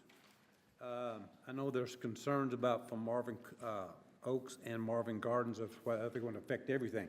Water, we've talked about that, parking. The other thing that people are asking, how is it going to affect schools? Both of those are commercial. There will be no single-family homes in that area, so there will be no impact to the schools. They asked about traffic. There's been a lot of discussion about that as far as the impact. Marvin Groves is basically set up where they're going to have things, and hopefully have things like in the morning, people come, and later in the afternoon, and it all will not be there at one time. I know that both developments have talked to us about if shared parking places, but it works both ways. They share us in time when they need it, and then when we have like we've had one night last week, we had parking on the grass here. They couldn't even get in the driveway. So it's going to be a shared all way on all three items: Marvin Oaks, Marvin Gardens, and the Village Hall. So I just don't think that those are real concerns, because we have talked about them just like we've talked about the water retention downstream. I don't know what else we can do. So they also talked about the height of one of the buildings in Robbie's development. He has said that he will lower that down maybe to even a one-story building. And that would take care of what the people have complained about, that they was up high, and then we're looking down on them. They could look at them and see what they were doing. So anything else, those are the only things that was water, the height of the building, and the traffic. They talked about the things in Robbie's area. And I know there's an issue, if I'm not mistaken, with the school where they drop off the kids. They no longer drive in there. And again, it's a domino effect, because you got less school bus drivers. So they are on a very tight schedule, so that eliminates their ability sometimes to go into neighborhoods like they should, because they come right out here. Maybe we can appeal to the school to, have that accounted for, where there is drop-off for middle school, elementary school kids, that they go in at least partially into that, so we don't have that log jam that we see every day during the school year, if that makes sense. But I know we've talked to the Department of Education, and it is what it is. The bus drivers are not going in there, but they're on a time schedule, because they have 3 groups of individuals that they're picking They up. have to get back for the next pickup. Yep. Okay. So, That's, any other questions, or? I just wanted to make a couple comments. In terms of the impact of the commercial developments on the schools, neither one of the developments have residential components, and so therefore, they're not going to affect any type of school population. You have to have a residential component to affect the school population. Sure. Also, as part of the conditional zoning, they are at least in the Marvin Grove, as well as I know that it's being proposed for Marvin Oaks, they are restricting where the residential component's not even an option in the future. Like taking out any of that, going ahead and prohibiting that use. So once again, it's going ahead and restricting that. And for that to change, once again, they would have to come back through the whole process again to get approved for a residential, some type of residential so it component. leads me to a question about what he said what the initial plan is, to have offsetting times when people were coming in and out, maybe a coffee shop that closes at 2 versus a lunch place that, and they have that. So what happens if one place is unsuccessful and they board up, and then it's like, now it's open for the next person for the uses that we have? Can we have a say in what goes in there to mitigate that? So that could As be a long- potential problem. As long as, if that use is permitted. Okay. To It- piggyback more yeah. off of that question, like from the staggered kind of parking impact effect, if you have, can you make part of the condition, let's just hypothetically say, you can have a coffee shop here with hours of operation from 8 a.m. to 12 p.m.? Could you do that? If it's The mutually agreed applicant upon? mutually agrees upon it, yeah, I wouldn't recommend it. I mean, just because it's one of those things that, to your point, you want this to be successful, and I think there is a fine line of there getting too restrictive, and even though the applicant can agree, and then actually trying for it to be feasible and marketable for tenants. I do, like, you know, Marvin Gardens, for example, they do have pretty, like, hours of operation, I think, is from 7 a.m. to 11 p.m. If I recall, I know this was prior to me, but like the gas station wanted 24 hours, and you guys said no. I mean, once again, there's protections there, and there's stuff that can be agreed upon there. And so I think, like, you know, kind of leaving that up to that, where you're at least not allowing for 24-hour, I mean, I don't know what type of 24-hour business, but with that being, like, regulating the hours of operation for that development, maybe from 7 to 11, very similar, regulating deliveries or any of that stuff, that in a way I think will offset some of the concern. Then when it gets into the nitty-gritty of like that, I really think that's up on the developer or property owner on making sure that they're getting the best, you know, management of their facilities, and it's not creating an issue, you know, on their side as well as, I mean, hearing the complaints. And that lends to what Jamie was saying of having a seat at the table, because that was personally, I guess for all of us, for a lot of us, the first commercial project we were involved with. And I remember that 7-Eleven, and we were regulating, controlling, we were telling and saying, and it was like we had a seat at the table. Yeah. So it doesn't change. Hunter, to that point, I want to take it one step further. Option 5, I said, is a nuclear option, right? And we're talking about residents, and we're talking about what could potentially come out. Let's assume that he goes, you know what, I'm at option 5. You guys won't play nice with me. I'm tired of dealing with neighborhoods. I'm tired of dealing with all this stuff. I pull out.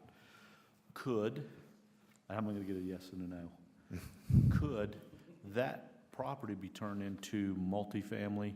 Could it be townhomes? Could it be condos? Could it be something else going in that we really, really don't want? Because now we've just, all right, we've shut out the commercial piece, and we've addressed all the concerns here. But now, nuclear option, is that a possibility?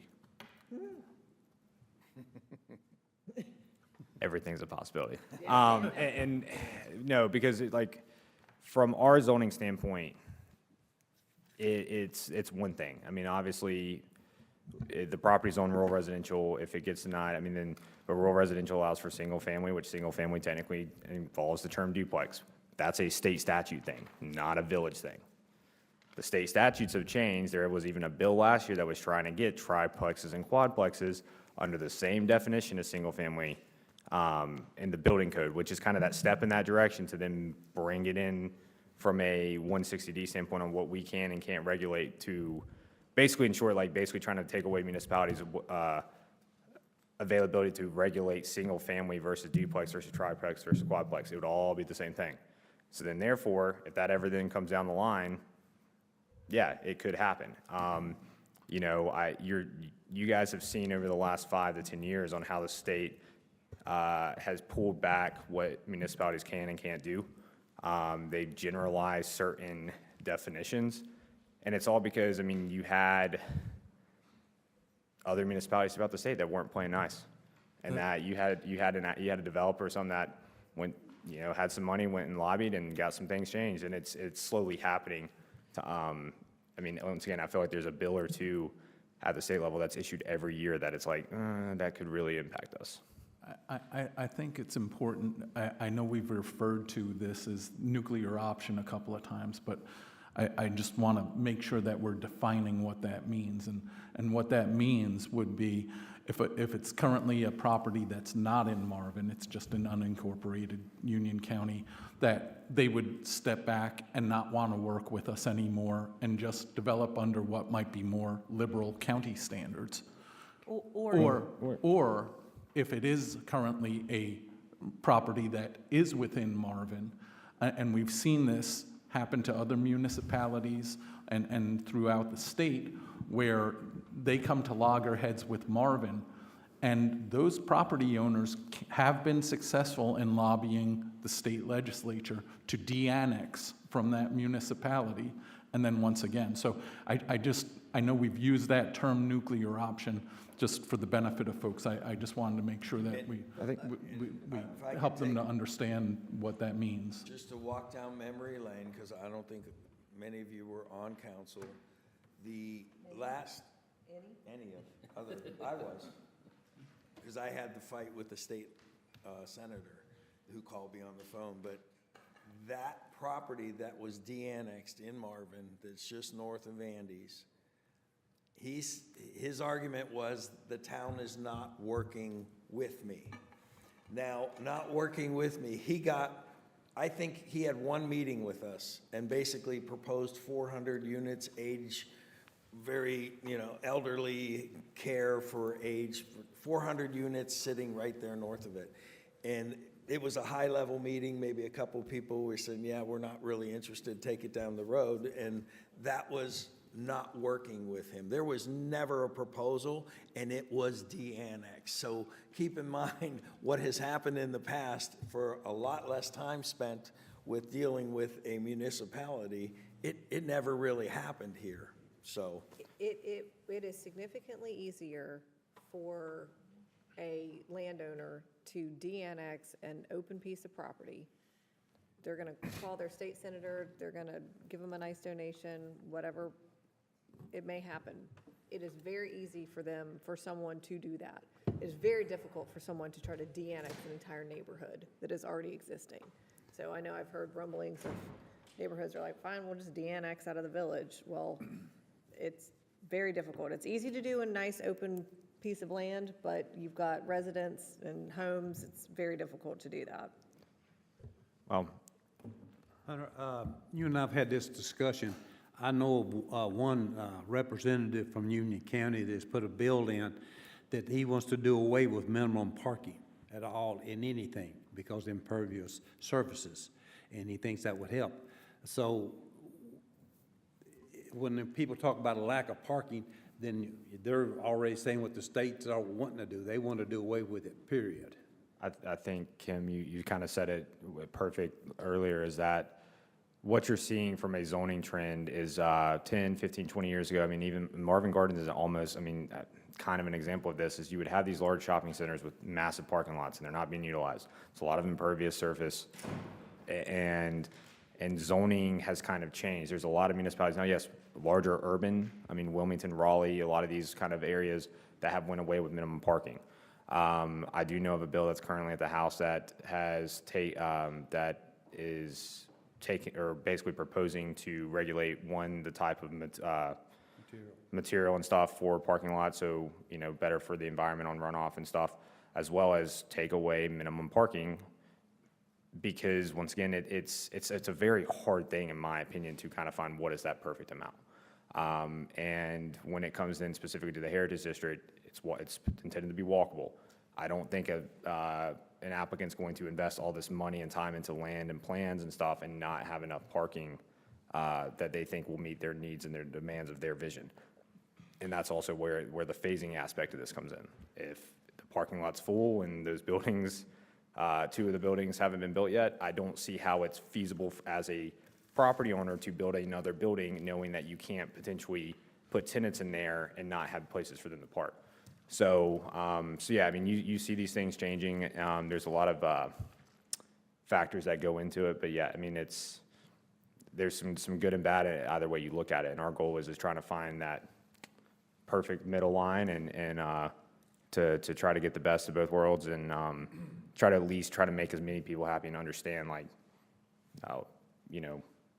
buy in on it that we can. Last point certainly for me, but I think it's very important as a constituent, anyone that's talking to a potential developer on a piece of property, before you have that conversation, put yourself in their shoes. They own that piece of property. They are trying to get the best return on their investment possible. And it's short-term and long-term that they want to get that return on investment. So they are going to do whatever they have to. They've already know in their mind what that return on investment should be from a percentage standpoint. And if it eats another 5% off of that, but it's 70 and 80%. De-annexing is maybe that 5%, maybe 3% when you look at it overall. It's not very far. We have to be careful how far we push someone because they're just trying to get the best return on their investment. No, and I agree. And like I said, I think going back to the question that was asked, and John, you were kind of going with the annexing and all that stuff, is that what you're seeing, I think, happen throughout North Carolina is you have a lot of these small town, rural areas that are outside these urban areas, Raleigh and Charlotte, like we are, that have resisted change and development. And that's, that is within the legislative body's right. But it's stuff like that when they start changing it at the state level, that then actually hurt. Like, we could be playing nice, but it's other municipalities that it happens once, and that's how that's why I don't like how some of these bills have been written in the last couple of years, because it's really only technically applying to like Charlotte itself or but it's actually overall impacting all the municipalities in North Carolina the way it's written. So we have to, you don't know where those laws and stuff are going to go, and so it's the devil you know and the devil you don't, and that's just kind of that's the approach that I think I look at it. And once again, we have ordinances in place to protect the best that we can, and we just continue to make sure that we're on top of it and go from there. And one final comment I'll make is I've had discussions with the property owner here that has not yet come to planning board or you with ideas. But he said to me, he goes, look, we've owned land in Marvin for years. He goes, I'm getting to the point where I'm not getting any younger. And I will tell you this, my children who will inherit it don't live in the area anymore, and it'll be sold to the highest bidder. And when that bidder comes in, because he said he wanted to do something good for his family, leave a legacy for his family, also for the community and for the village. And, when you have a person like that who wants to work with you, that's when the council has to really get involved and has that seat at the table and has suggestions, never telling them what they should do with it, because it is, at the end of the day, their property. But there's a time element with some of this stuff too. I think in talking to Ravi, he's told me, good luck trying to buy it from him, because he doesn't want to sell it, and who would buy it if he did, and what would they do with it at that point? So I think we have been lucky, where in this case, yes, you had somebody that's owned the property for some time. He's a resident of Marvin. Same thing with Marvin Grove. Even though that property went for sale, it wasn't like a development company out of Charlotte. Something like that came in, you have a family that's all local to the area. And I think that buy-in from those people make the products better and the investment better, because they care and they're here. Compared to, once again, your point is that if a nice tract of land comes in to sell, who knows who's going to come in and be the highest bidder. And yeah, we still have those protections through the zoning process, but you might not get the best product out of it. all right. Thank you, Austin. Hunter? Austin. Okay, next up, I got this one. First question was, why didn't the general obligation bond disapproval stop all development? It was never intended to stop at development. There is always going to be development and projects going on. The whole idea behind this, and if you took the time, which unfortunately, many of the residents did not take the time to come and learn about it, because we went to every neighborhood and offered opportunities. I think the one that showed up the most was Weddington Chase. They had about 30 people. I think, Wayne, you were there with me, and I'm not sure, was it Andy? And they were very involved in it. So our hands, I will say this, we started this process well before the state legislature passed their new rules. Unfortunately, we weren't grandfathered into where we had to avoid what they were asking us to do. We had no way to really defend this. We were told we had to create or show the worst case scenario on this bond of how much we would borrow at worst case scenario. So it was a $20 million number, which I didn't think any of us thought we would ever get to that number. And then we had to also include the highest interest rate. So it was never, which was, I think, 5 or 6%. So when we had an option if we did take a loan on that. But I'd give the example for this why, one of the reasons as I look at this, I'll equate it to you hire a contractor and you tell this contractor, I'd like you to change a couple wall plates in my house, electrical wall plates. Well, that's all you have, that's all the work you have for them versus you call the same contractor and say, I have a roof that needs to be replaced, I got painting that needs to be done, I've got repairs and all this. You have a whole list of things, a variety of different things. You get a more interested contractor and you probably get multiple contractors that come in and bid on this and you get, so that was the whole idea behind this process of putting a bond out there and getting things done. I know we had big issues, and I've said this before, I was not in favor of taking over the roads way back when the former council passed it. But we're in it. We own about 50% of the roads. Taking over those roads, I was told would be within 8 years, everything would be under Marvin's umbrella. Did not happen, still has not happened. We're at about 50%, maybe a little bit more. So that said, you Marvin taxpayers are all paying the same rate, however, you're not getting the same level of service when it comes to roads, because some will be owned by the state, some are owned by Marvin. I guarantee you if it's owned by Marvin, we're attending to that issue a lot quicker than the state would. That was one of the reasons behind this. We also controlled the traffic on the roads with the garbage and went to one garbage service. But at the end of the day, was never intended to stop those trails and everything that have been on the project. I think trails was way up there on the list when we did the survey of connectability. I was told, I think it was last meeting, our budget for trails this year is $15,000. That's it. And good luck finding a contractor who's going to want to take on a $15,000 job when he had the opportunity. We could have said, complete the trails, complete the roads, those things that we want to do, that we need to do, that will eventually be done, could be done much more efficiently, much more on a cost-effective approach when you're going out to bid for these kind of things. So we've gone back to, okay, we have a set amount of dollars that we can apply to these things, and this is going to take quite some time to happen. So the bond was never intended. It was to give us an advantage to take on all of these projects in a quicker form. Kim, you have something? It was a funding mechanism. Yes. That's what it was. The bonds were a funding mechanism. It wasn't a, do you want these projects done or not? It's these are the projects that we would like to get done, but it was a funding mechanism question. Do you want to do it now and cheaper, or do you want to do it over a 30-year period and have it just much more expensive? That's all it was.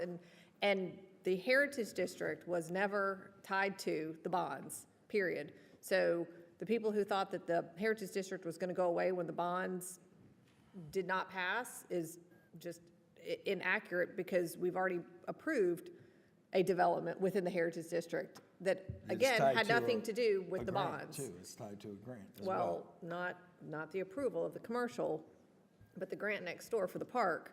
We got, the park was part of the bond, not the commercial Heritage District. Had nothing to do with the bonds.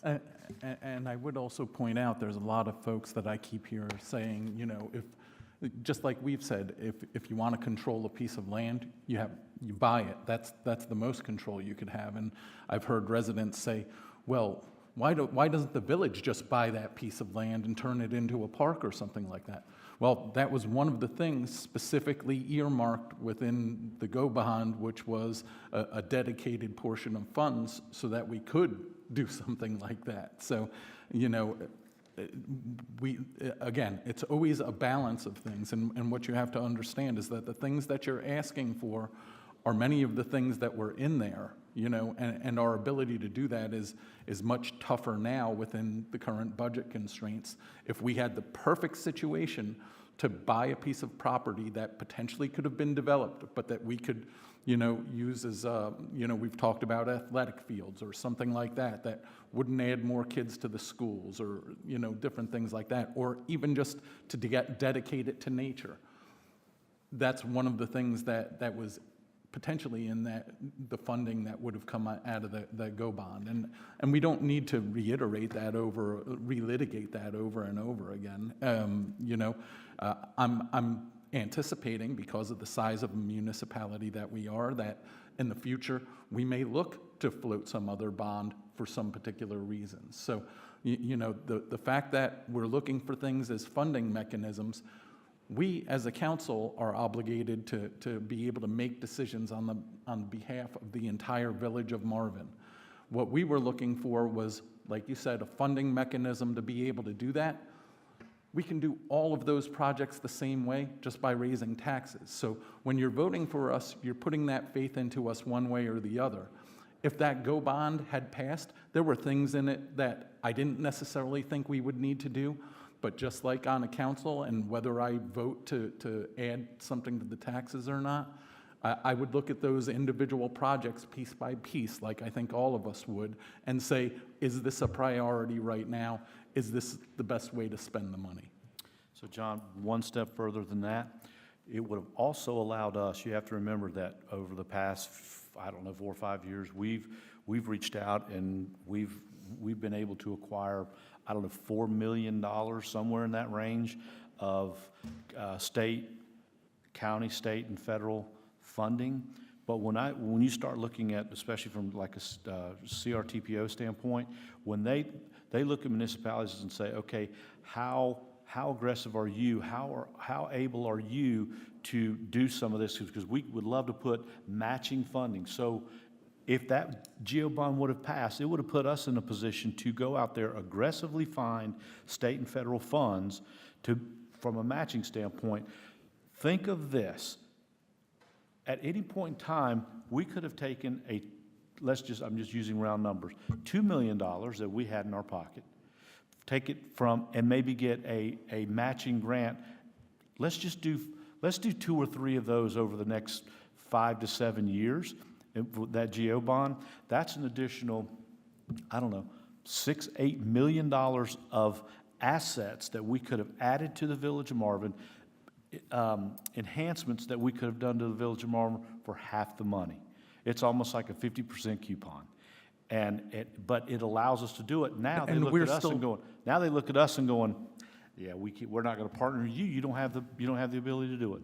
And we as taxpayers are still funding those grants. They're just going to other places. They're going to, listen, I just got the CRTPO list of what some $30 million worth of stuff that they pushed out. Marvin's not on it. It pains me to see Marvin's not on it. Wesley's Chapel's on it. Mineral Springs is on it. Waxhaw's on it. Not Marvin. So that, in my view, I think in all of council, a big miss, but, we're moving forward. We still have our budget, and within that budget, we work within that budget to balance the budget. Unfortunately, we can't do as much as we'd like to do and have that buying power to do it. Moving on to the next question, is Marvin required to have a historic preservation commission local designation process?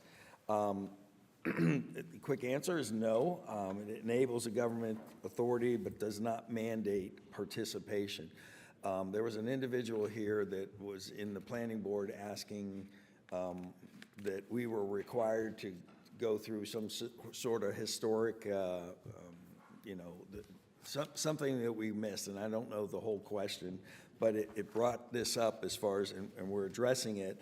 I was involved. There was talk when they were dealing with the historic district to make, the heritage district, to consider it as a historic district. And we, the council, chose that we didn't want to go down that path. I think the bar for so many things was so much higher. It was a very expensive process to go through. So we had a choice. It was not a mandate that we had to provide that.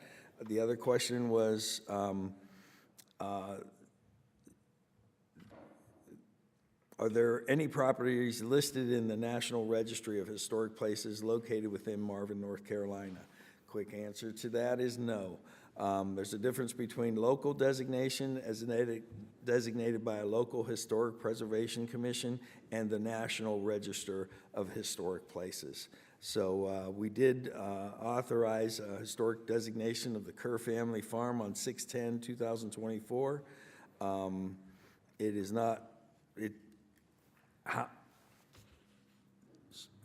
I'm looking at this, the resolution is adopted, enabled the Union County Historic Preservation Commission to encourage Union County Board of Commissioners designation of the property that we did for the Kerr family.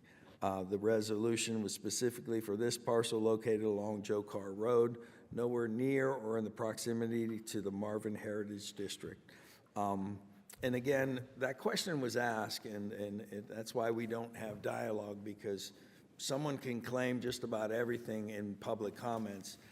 We need that opportunity to go back and look, and I think Christina did a nice job in looking at the history. I remember being involved in it, which we looked at that as an option for the Heritage District, and we chose not to do it, so. And I think, you know, in addition to that, I had some conversations with Christina, and she actually went and asked many of those questions, because when that was brought up in public comment, I really know and have an understanding of the extent to which this council, you know, is defensive of the history of Marvin, and, you know, is really wants to foster that.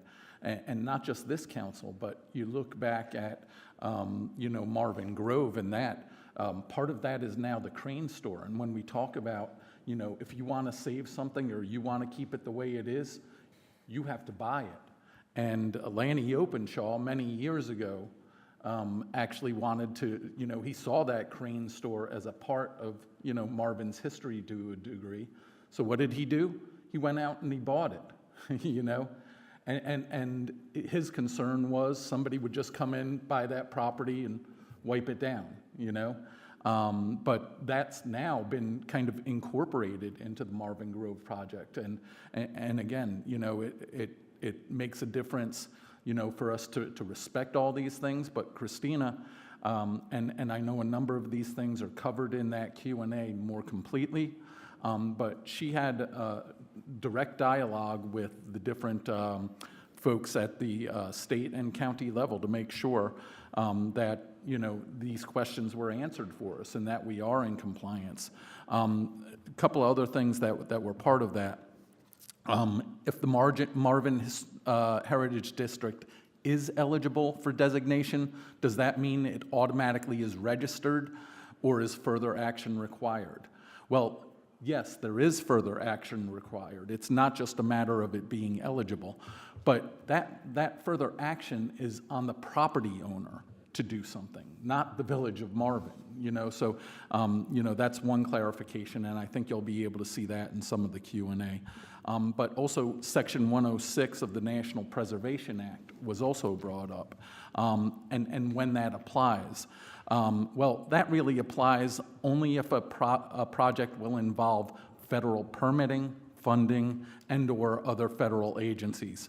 So there really is no federal involvement section, that if there is no federal involvement, Section 106 doesn't apply. And then, you know, the question was also, does Marvin have any current projects going through the Section 106 process, or had there been any in the past? Yes, there was one that was conducted in 2016 for the roundabouts that are at Newtown and Waxhaw Marvin and Newtown and Marvin School.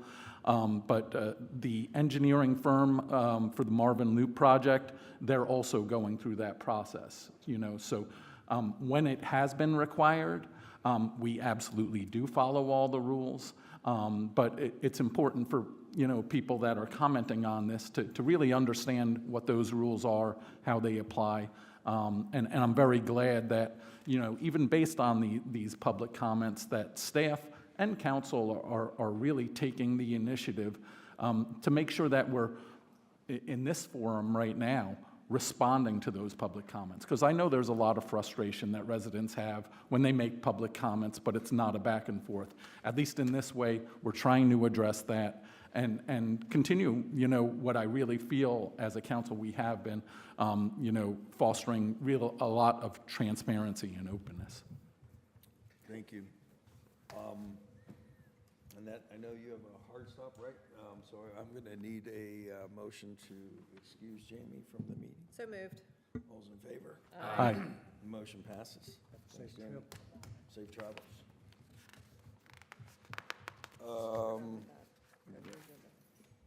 For the record, that's 10:55 a.m. Okay, next up, That motion, sorry. Joe, you made the motion? I didn't make the motion. Kim, Kim did. thank you. All right, See ya. she so moved it. I made the motion, I think, so. Yeah, for the record. Anyway, next up, we have presentation. What? Yeah, do you have one? Next up, we have a presentation and discussion of Sister City selection for the Village of Marvin. Oh, gee, I did get a gold star. Look at that. You don't have one. All right, who's got this? Hold me. Does. I'm going to share her screen here. Oh, there it goes. Just have to drag it up. Okay, we're gonna talk about something fun. We like fun. Hey, sister, go, sister. Thank you for the intro. Okay, so today I want to present to you about sister cities. I'm sure some of you have heard of sister cities, but today basically is a presentation on what they are, what they do, how they can benefit us, and then how the search parameter kind of goes. That was fun. Okay, so a sister city is a strategic long-term partnership that is mutually beneficial. There is a website for this called Sister Cities International. Sister cities were actually founded by President Dwight D. Eisenhower in 1956 to help strengthen international relations. And currently, there are over 480 cities and 2,800 partnerships in 140 countries. Members are due-paying cities, and they elect a governing board of directors as well. So this is all through a process that we do. So we're going to play a little game. Mentally, see if you can match the sister city. So we have New York, Washington, D.C., Los Angeles, and and Chicago, my apologies. And then at the bottom are the 4 sister cities. See if you can mentally match them. I'll give you 2 minutes.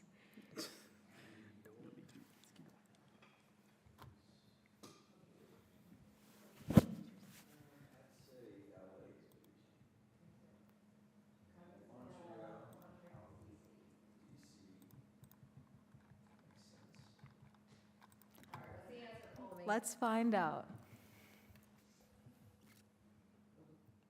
Washington, Beijing. Wow, wow, I was wrong on that. New York, I said Tokyo. I think I said Chicago. Yeah, big cities, so it makes sense. Okay. So what are some of the benefits of having a sister city? Some of the benefits are that having a sister city helps facilitate a city's growth agenda. It provides sports, municipal, health, and cultural exchanges. It battles issues such as climate change and homelessness, and it also creates citizen and municipal diplomats. They have a lot of programs and exchanges. Can you pass this down to Kim, please? Programs and exchanges that they offer. Oh, you don't need a pen? Okay, no worries, my bad. Okay.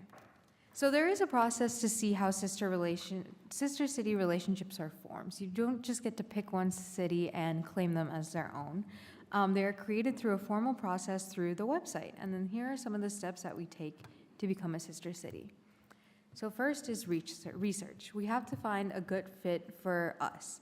It starts with looking at certain parameters.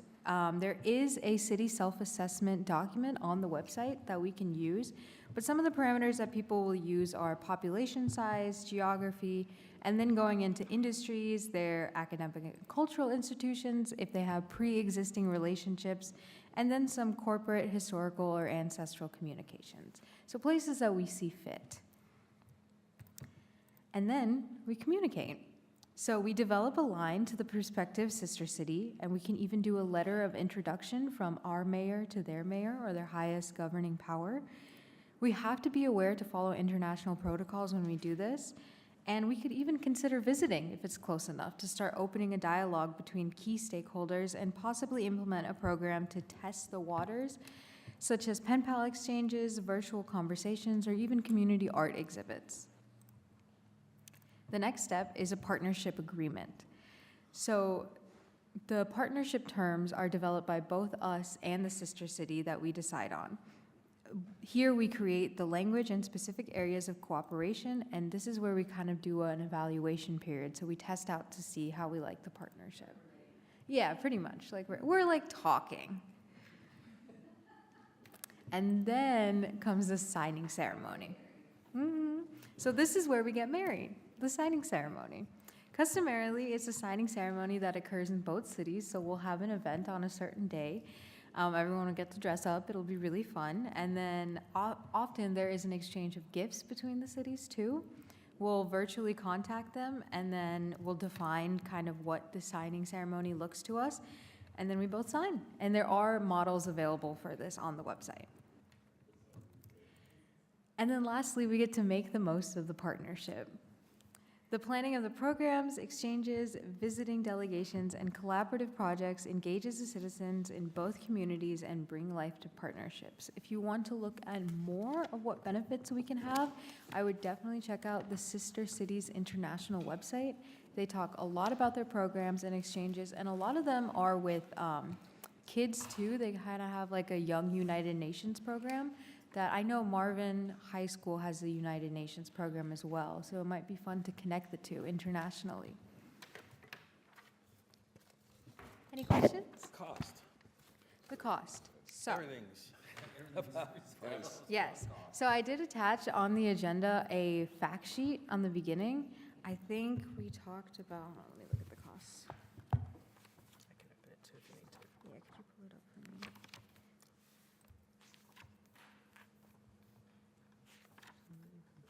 What's it gonna cost me, Soul System? I think it's a couple $100 a year.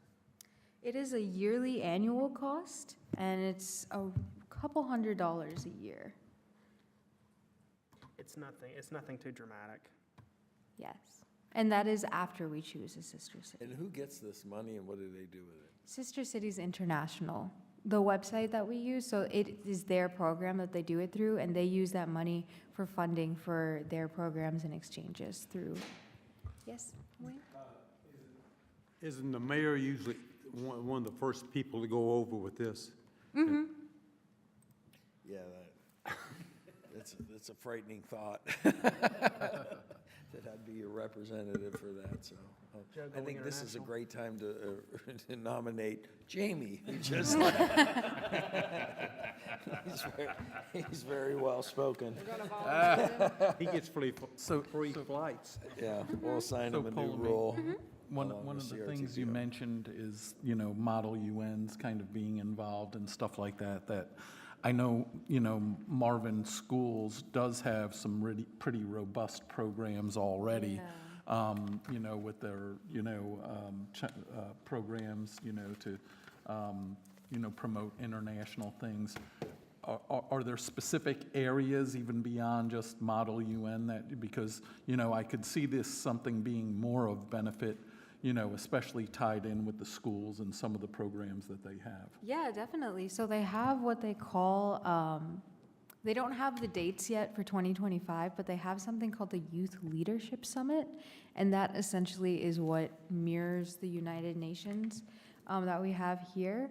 But they have a lot of these like leadership meetings and summer camps sort of thing that are mainly targeted, well, not targeted, they're mainly for middle school to high school age. So there are some kind of tie-ins that we could have here that may be opportunities for some of our students that are already involved in that at Marvin Ridge High or Yeah, things like that. definitely. I be definitely think involved. so. And then what I have also, one second, let me get my mouse, is I put a handout on the agenda as well, where I started looking at some of the other countries that they have, and these are just countries that they have listed on the website that are seeking, so you can, it really is like dating. You can put yourself down as a city seeking another city, and you can look through their list of cities that are seeking. So with sister cities, can you only be a sister city to one other city, or could you have multiple? You can have multiple. Multiple. So 'Cause like. I can see how this council may have a fondness for one particular town or city where the other has something else in mind. So Kind of Oh, like yeah. when, I brought up about Utah, sister wives. Yeah. And I notice it's not just international. I see Port Jervis, New York on the list, so Yeah, it so could you be can a do sister it city that domestic. could be within the, yeah.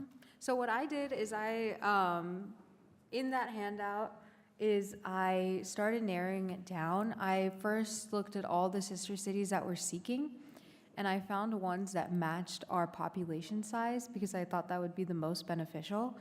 And then from there, I picked some that, based on their little biography, had similar interests and were working on kind of the same ideas that we were working on. And I did some that were domestic and some that were international. And then above all, if we don't like any of these cities, we can still put ourselves up as a city seeking a city. So we could say, like, we could be like a city seeking another, but just be standoffish and never ask. You get the dance card and say, no, I'm not interested, my dance card's full. Yeah. And this is our dating program. We are known as snobby, so. Yes. So at the top, this is what I kind of put for our would-be dating profile.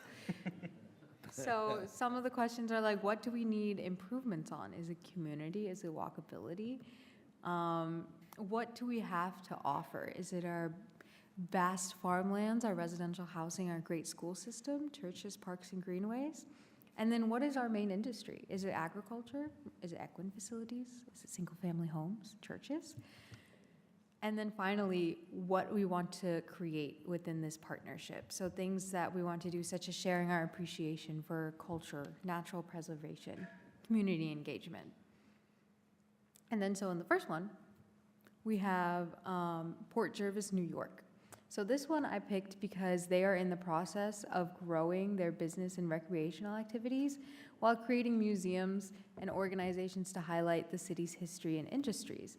That, I felt that kind of went along with our plans for the Marvin Heritage District and growing that identity of Marvin. So, yeah. And then I just went along down. Then we have Point Pleasant Beach, New Jersey. Valdez, Alaska, which is a little far. That one's fun. And then Cameron, Missouri, which is also fun. I think I picked this one because they have a lot to offer with parks, walking trails, fishing lakes, campgrounds, to a municipal band, swimming pool, and community arts. And then we have the international cities. So- Yes, go So ahead. let me ask you this question. So let's say we pick Ukraine, all right? How do we deal with the language barrier that unless, Bob, do you speak Ukraine? Oh, No. you're gonna make it that easy? Yeah. That's that simple? Okay, I'm just curious, I mean, because are you, Bob's gonna learn Ukrainian. No, actually, I teach motorcycling. You'd be shocked at how many Ukrainians that have been over here for just a couple of months that I actually train, believe it or not. Ukraine, if you're listening, in Korti, Kyiv, Ukraine, there's your guy. Yeah, no, that's actually a really good question and not something that I thought of before you asked it. So I can definitely look into that more, whether they have like a point person Yeah, 'cause or, I mean, and English is a, Is there a cost associated with that? You know, are there additional costs? Yeah, you pay the fee of a couple $100. I don't think that's a big deal. I think it'd be fun going through the dating process for some time till we really find that right sister, if you will. But then what are the ongoing costs? Are there any, and maybe reach out to some existing cities and municipalities that are sister cities and find out, okay, you're doing this for 10 years. What have you learned? What would you do different? That kind of stuff I'd be interested in, just so I have broader knowledge of what we're getting into. Does that make sense? Yeah, for sure. There's actually a city in North Carolina. Do you remember? Hickory has a sister city. Hickory has a sister city. We can, Germany, I think. yeah, so we can definitely Call talk Hick- to call some. Hickory up and Mount, talk to them. Mount Airy has one too, and I think theirs Yes. is in either Cambodia or Thailand. They have like a really cool, like, I don't know if it's jade, it's something very ornate. They have a very ornate elephant in their Chamber of Commerce, for example. And the fact that it's, what I'm looking at is looks to be educational, maybe even starting with our own school and finding out what they're doing. It's local, it's, no language barriers, obviously, so. Yeah, yeah. I think this is a good, fun start, fun project. I would definitely say let's find out some more information, but I mean, I think this is super fun and, Yeah, I can talk to Hickory, I can get more of a cost breakdown for everything.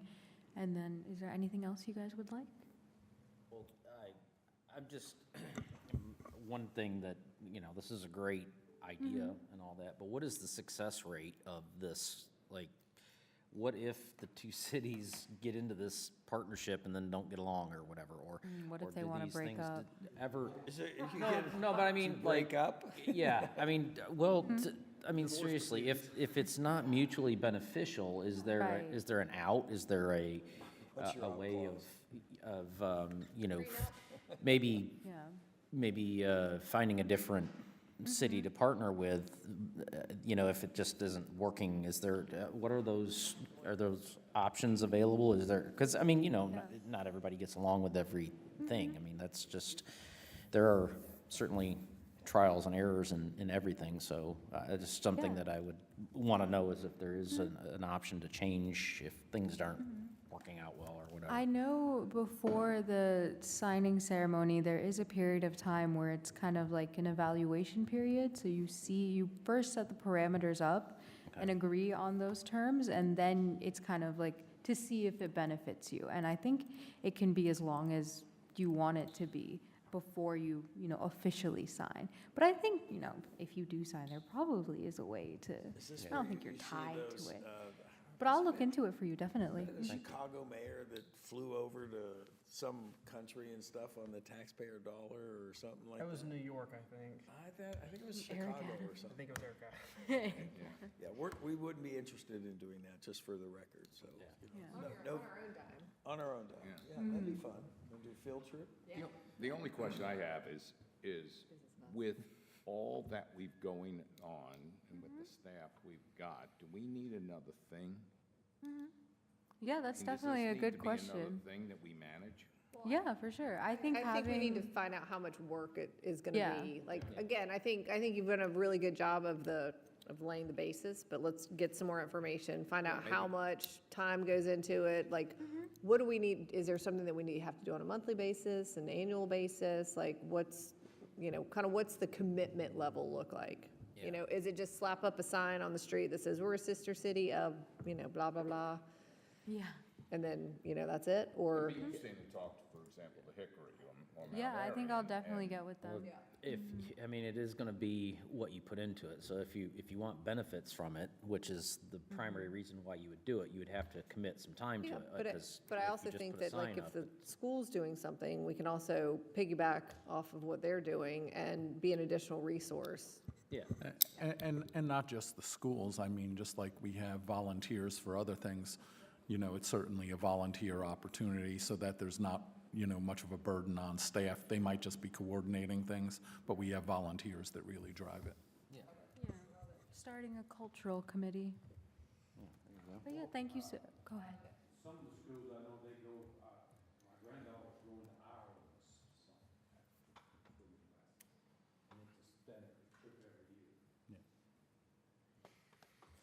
Yeah, I can do a more in-depth breakdown of both like a timeline, cost of labor, and then the actual cost Not estimate. interested in necessarily hiring a separate individual to just do Yeah, this and stuff, for but it's sure. just a add-on, and then maybe even have volunteers who become a part of that as far as that communication and everything that goes along with it, Yeah. But thank you for Yeah, of course. presenting that, and. And if you have any other questions, you can definitely ask, but I can bring this back to you guys with more information, sorry. Do you have a question right now? Oh, yeah, time is up. Everything, thank you so much. You're welcome, thank you, yeah. Now we're gonna go into reports and updates. I'm gonna ask for a quick 5-minute bio break. Okay, Also, lunch is here if y'all want to grab that. okay, perfect.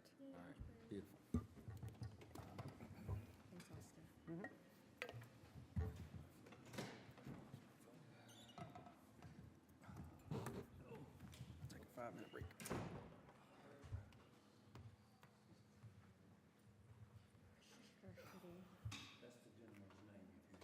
He's the one with the email? Yes. Okay, perfect. I can get that from him.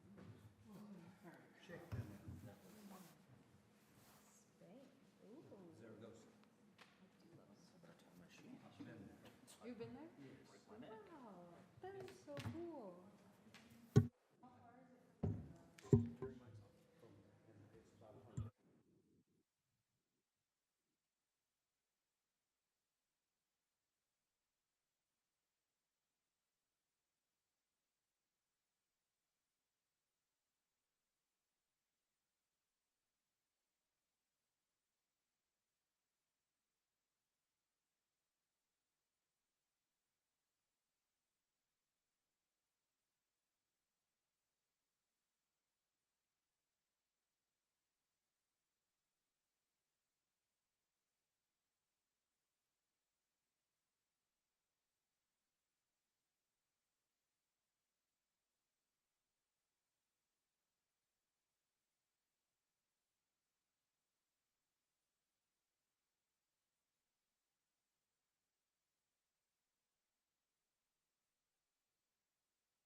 Okay, I'd like to reconvene the Village Council Work Session meeting.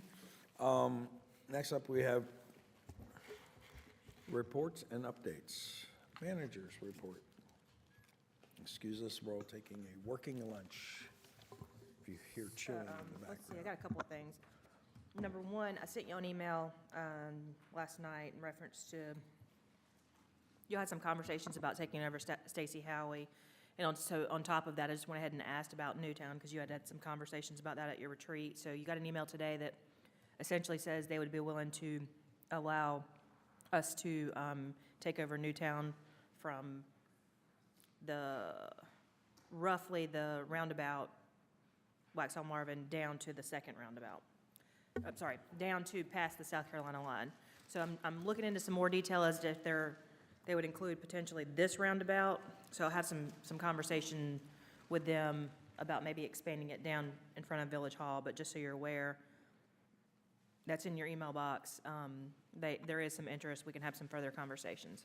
Can you clarify, though, did I read that correctly, in that they would still be maintaining the actual roads? Or, no, that's not the case? So it would be, They would maintain, so the way that I read the email is that we would maintain from that roundabout down to the South Carolina line. They would maintain this area here. Which is good, because then we don't have to worry about these two roundabouts.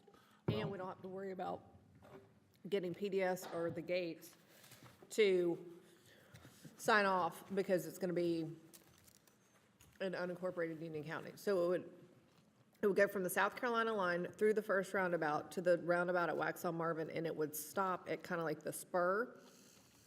So they would be responsible for the road maintenance of Waxhaw Marvin roundabout, Marvin School Road roundabout, and down both each. My Both. concern with that, however, is that the speed limits in the roundabouts are suggestions.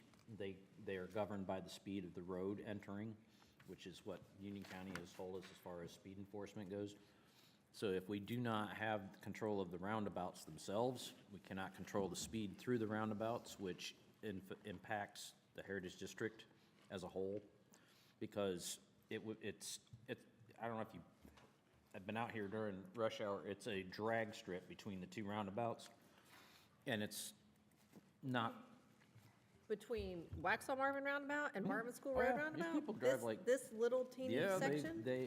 it's crazy sometimes out there, because it is technically a 45-mile-per-hour speed zone. No, it's not, it's 35. Yes, it is. I think it's 35. It's 35. Yeah, Where is it posted 35 out here between these roundabouts? It's not. It's not between, Be- but at Because the other before ends it of it. and before it, it's 35. It doesn't have to But be again, posted in the middle of the it is whatever roundabout. the posted speed limit of the road is, and therefore, if you want a lower speed limit through the Heritage District, you would want it to be Well, consistent it's through only the. in front of Village Hall right here. And if these two roundabouts fail, one of these two roundabouts fail, we're not on the hook for fixing it. So I would much rather stop at the Waxhaw Marvin, let DOT be on the hook for it. And if we want to, we can put a 25-mile-an-hour sign right there, and it carries on until it changes again, if we wanted to. I mean, Those are my concerns, that's all. okay. And then the last thing, so I'll come back with some more information on that. We have to ultimately do a resolution of abandonment. Well, we have to do a resolution to get them to abandon and then go through a process. So we'll come back at a later date. The second thing I wanted to mention is you're aware of the Marvin Loop Trail resurfacing project that y'all awarded a couple months back. So the vendor came out yesterday and met with village staff, and the initial plan was to mill and overlay the walking loop. And after consultation with them on site, they're actually recommending what they think is a more effective approach, which is patching and then patching the damaged areas and then adding a 1.5-inch overlay. Apparently, they originally constructed the trail 15 years ago, so they noted certain sections had subgrade issues. And since the asphalt serves as a solid base, they advised the overlay would achieve the same results with a more stable foundation. So they're offering that as an effective alternate to what we originally had agreed upon and what you had originally approved. Ultimately, it's going to be a cost savings to the village. So unless y'all have objections to that, that's what our plan is to do for the Marvin Loop. So cost savings, Yes, and it's a better long-term solution for fixing the issues. yes. Ding, ding, ding. Yeah, that sounds Yeah. good to me. I'm fine with that. Okay, that's all I have. Thank you, Christina. Next up, we have clerk and communication. Okay, it's still morning. Good morning, council. You've got your monthly communications list in your packet. We added a couple extra holidays on there, but take a quick look at that. Let me know if you want us to add anything. Otherwise, this will be our communication plan for the next month. I just want to make note that we do have a Planning and Development 101 meeting on Monday, the 7th of April. Yes, sorry, that Or, we, I'm sorry, yeah, Monday, the 7th. So everybody needs to either put it on their calendar or whatnot. Monday the what? 7th. Monday the 7th. It's at the top of the list here. This list, I think we wrote before we had a lot of these. We do have a more updated one that's got the Planning and Development 101, the bulk drop-off event, the Easter egg hunt, the Union County Public Schools Career Fair, Marvin Day, the 5K and the Fun Run, and the Marvin Loop closure for the repairs. Other than that, it's normal stuff, meetings, coffee of council, holidays, some closures for the public schools. But if there's anything else you want us to add, please let us know. Did you say the loop closure was on there? It is, you're looking at an older one. We've updated it since. We put a lot more on here. Question for Tyler. Do we have any flyers for the Easter egg hunt coming up? If you want to save that for,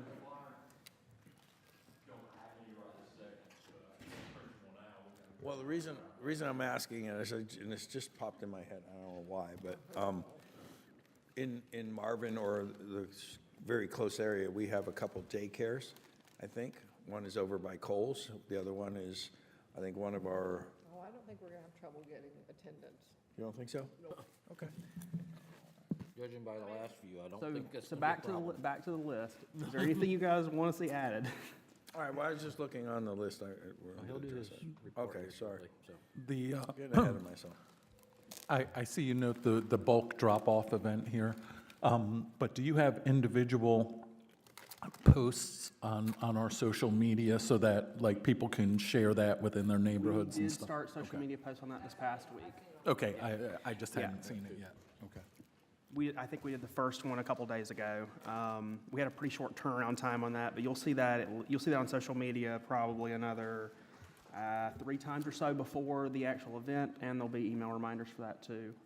Yeah, for residents, they do a great job. You just pull in here on that day, and, they'll even help you, get some things out and, crushed up some old couches and stuff we were getting rid of, but it's a And good that service. event is for residents only. That's paid, that's out of your solid waste fees. That's services provided by Active Waste. How do we, okay. Okay. I'm going to go on from there. The second thing I have on your list is an update for the community survey. So I have 2 things for this. As far as where we stand with the process, the planning board did their review of the survey. They had no notes. They were very impressed by the work done so far. They thought that our planning board member, Angel Martin, who worked on this with staff and council, that we all did a good job. They had a couple clarifying questions, but really no notes. The PRG board is continuing their review of their 2020 Greenways Master Plan and the community survey. I'm expecting them to be done next week at their April meeting. They do have a selection of questions they would like to see added, some changes, so I'm going to bring those back to y'all probably in May. And then we will we'll have a contract ready for you all with Centralina to move forward with the review of the survey questions. They'll make sure there's no leading questions or wording. They're going to make sure it's sound. I'll have that contract for y'all probably in July or maybe August, it just depends. And then you will see the survey roll out probably in the fall. It'll be open for about 2 months, and then you'll see a report back close to the end of the year. And Central Iowa will do a presentation. But that's the general timeline. One other thing that we are working on right now, we have thrown together, and I say we, when I say we, I mean Polony. She's very talented. She's thrown together some templates that we'll be using on social media once we have the survey report back, just showing some of the data that we'll get back from the survey. So like, this is an example. Why do people live in Marvin? We can have a pie chart showing responses. And we'll have ones like this for little factoids. X percentage of residents said greenways and trails are important to them. Said connectivity and walkability is important to them. So yeah, so we're working on graphics. You're going to see more, but just letting you know that these are coming, that stuff like this is coming down the line. So once we do have the survey data back, we will be including these did you know facts from the survey on a pretty regular basis. You'll see a few of these every month, and they'll be in the newsletters too. Does everybody like these sort of templates that you're seeing? Okay, so just letting you know we do have a marketing plan for that. Lastly, I do have an update from Union County Public Schools. I did talk to their communications specialist regarding at least getting us access to Peach Jar, if not being able to circumvent it. Apparently there is a program they do to make us a partner, so where we would either get free access or significantly reduced price for access. I am still talking with them. I'm trying to figure out exactly how it works, but I'm going to give you all another update in a future meeting. But just letting you know, it does look promising that we might be able to get access for free. Free would be better, considering we advertise for them for free, i.e. the Mary Poppins outside. And I did note that, yeah.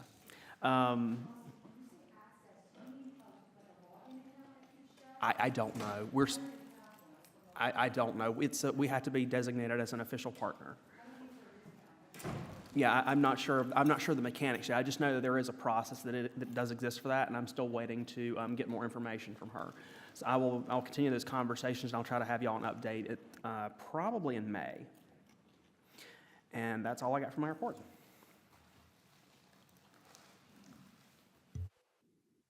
Any questions? Oh. All right, moving on. Planners report. Austin. I'm just kidding. Messing with him. Hunter. Tyler, whatever my name is. Just got a few items. So one, I've already kind of discussed with all of you the lighting options that our consultant Dewberry has proposed as part of the Marvin Loop grant project. So I will get that feedback to them regarding that option. Just a reminder that the critical intersection public meeting is once again tonight, virtual from 6 to 8 p.m. I will be on there. I know that there's WUMA, I believe at 7, but I would definitely encourage to either just listen in or be on if you can. I do appreciate all of council that reached out to their neighbors, residents to get the survey responses up, because we went from 5 surveys at one intersection all the way up to 80 in one day. So Bjorn just wanted me to extend that thank you to you guys as well. The next item is that the village has received an annexation and rezoning application for the Rayleigh Miller property there off at the corner of Tom Short and Ray Road.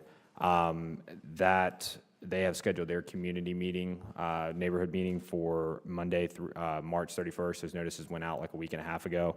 That is at Weddington Swim and Racket Club from 6 to 8 p.m. Do we need to do a potential quorum notice for that? Monday, March 31st.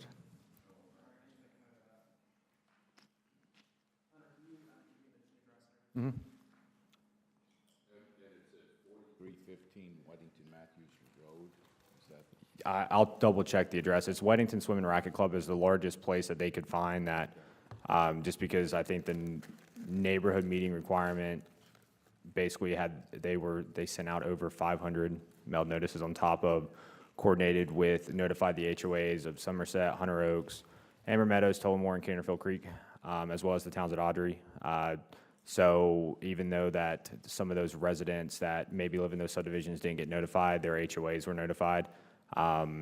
So I'm not sure how many they're expecting, but they were trying to find a large space that could accommodate for their meeting.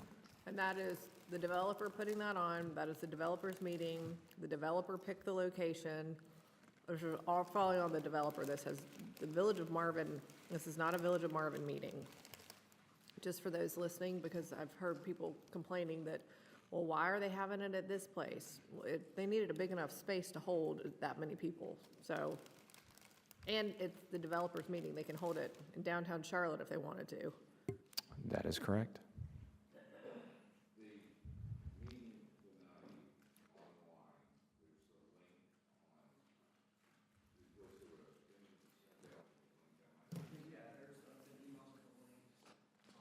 There's been emails with the links. They're on our link tree. That's something you can find in our bio on our social media profiles, on our Facebook and Instagram.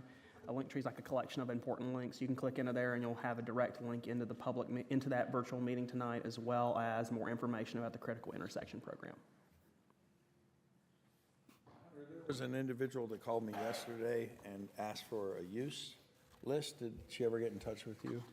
She did. I have not had a chance to call her back because Okay, because I think that's all she's looking for that particular property use list, which I said would be available for that particular, because we were discussing what would be. Yeah, that rezoning request, once again, it's currently in the county, so they'd be annexing in. If part of the annexation, obviously, we have to zone them. It is a part of a plan unit development, which is kind of an old type of conditional zoning way back when in Union County. So they're rezoning, the zoning for the Village of Marvin would be mixed use too, and they would be doing a conditional zoning as part of that. So it'd be following that procedure, similar to the Heritage District process. Okay. Any other questions? And that means we would have a say in what it looks like, the uses that go in there, and things like that versus whatever the county has approved. That is correct. Okay. We would also get the tax revenue from it. Got it. Thanks. That is correct. All right, any other questions? Thank you. Thank you. Event planning report. Tyler. I was going to call you Davey just for fun. So, Easter egg hunt, April 12th. 0 to 3-year-olds, 10 a.m., 4 to 6-year-olds, 10:45, 7 and up, 11:30.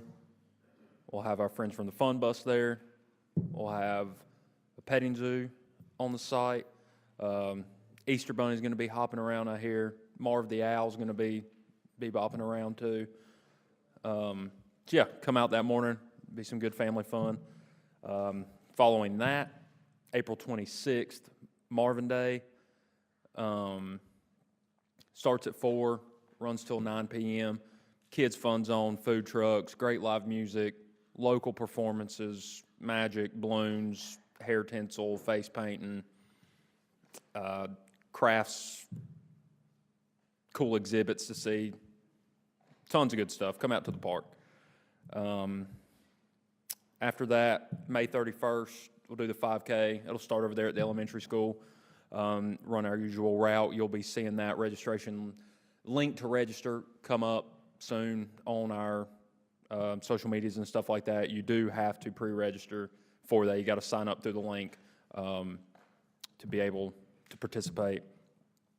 Following that, been in talks with our friends over at Union County Parks and Rec, over at Cane Creek, setting up a couple days in June, July, and August this summer for some more lake days.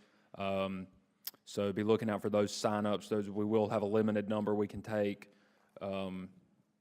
So it'll be paddleboarding, kayaking, nature hiking, archery, things of that nature. Each session will probably be different, so just read the descriptions and figure out which ones you want to sign up for. They'll probably be on Fridays through the summertime, so we'll probably do about 6 or 8 of those. Any questions? All righty.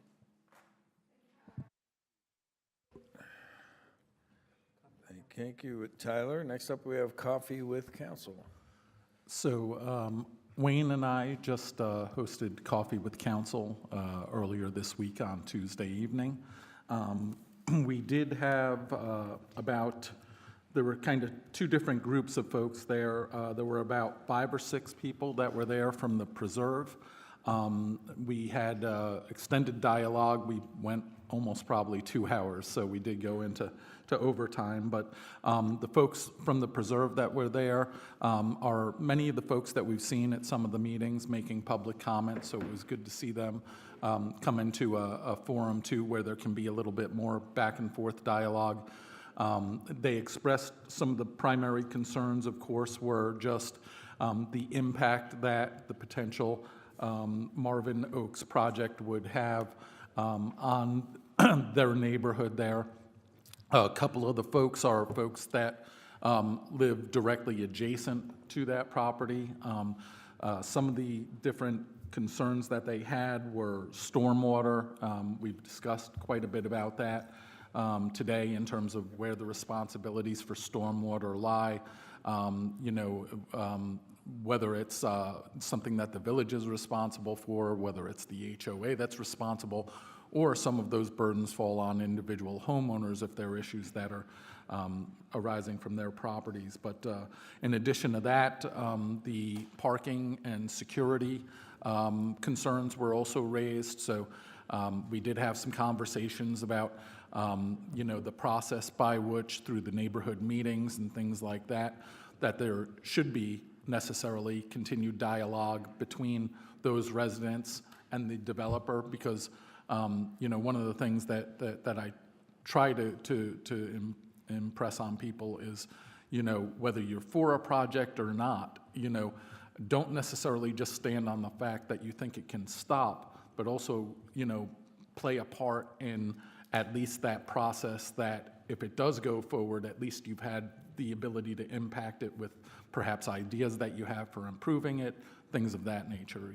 Don't necessarily put all your eggs in one basket, because, we also had to explain a lot about the development process and explain to them a bit some of the things that also came up in public comment and the Q&As about, well, why aren't we requiring traffic studies or stormwater studies before we even rezone a process? And we had to explain that there's really 2 different processes going on. And the first one necessarily has to be the rezoning of it. And then only once you have that, then do you get into an area where a developer is even kind of invested enough to be able to start to put the more specific plans together for traffic, stormwater, and things like that. So we discussed the fact that a lot of these processes are driven by state statutes, that, that it's not, easy to just kind of change the ordinances because, we want to have more impact on these decisions. A lot of that is really kind of driven by, the state and how we create those ordinances. The parking and traffic was also discussed. And then there was a couple other residents, 3, a couple from Meadowlark and 1 from Valhalla. Some of their questions and concerns were more just about the development in Marvin altogether. And I think one of the things that we discussed is that it's important to understand that we as a council and we as the Village of Marvin are not picking and choosing, pieces of land that we're saying, let's do this with this one and let's do this with this one.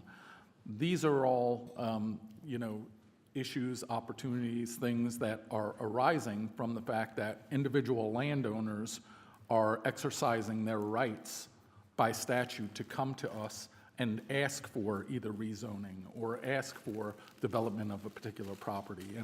And we can only react to those within the ability that we have to within the ordinances. So that was a part of it as well. There was also, it was just mentioned, the neighborhood meeting for Rayleigh Miller.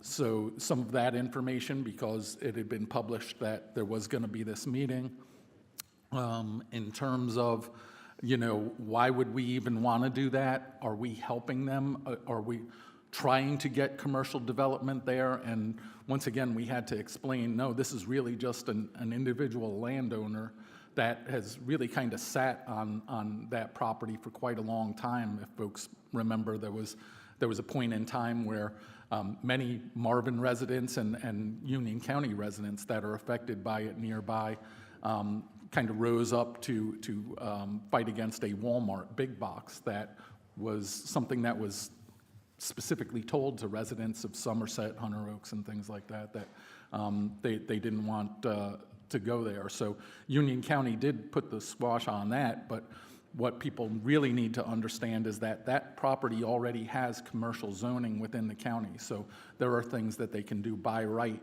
for that project that unless, they come to the Village of Marvin, we would have no say in, So that's one of the reasons why, and as always, we have to consider when individual landowners come to us and ask for things within our ordinance. There was also some question around an annexation bill that we currently have in front of the state legislature. And I think at this point, it really affects just Marvin. It's about our satellite annexation area. What the misperception was that Marvin is trying to get 10% annexation stuff for this specific project because we couldn't right now. And it was important, to make sure that those residents understand that Marvin already has 10% satellite annexation capability. We currently are constituted in the Village of Marvin by about 4,300 acres, which means 10% of that is that we could have up to about 430 acres of a satellite annexation, just currently by statute. In the past, Marvin did actually have an exception to that. My neighborhood, Providence Estates, almost 20 years ago, was actually able to get into Marvin voluntarily as part of a satellite annexation because we did have an exemption to be able to go greater than 10%. It's especially good for smaller municipalities so that if a larger landowner does want to come in and we can have a positive impact on Village of Marvin residents and the community. Now, whether we'd ever need to go in excess of that 10%, I don't know.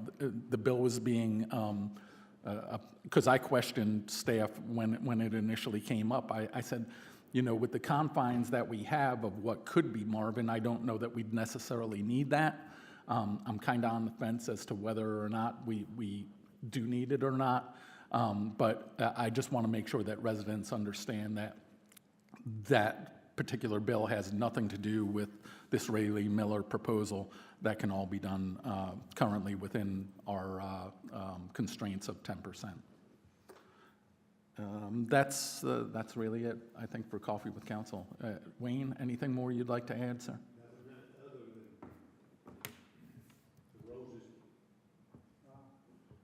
The Roses came over in support of the people about the development over here, Robbie's.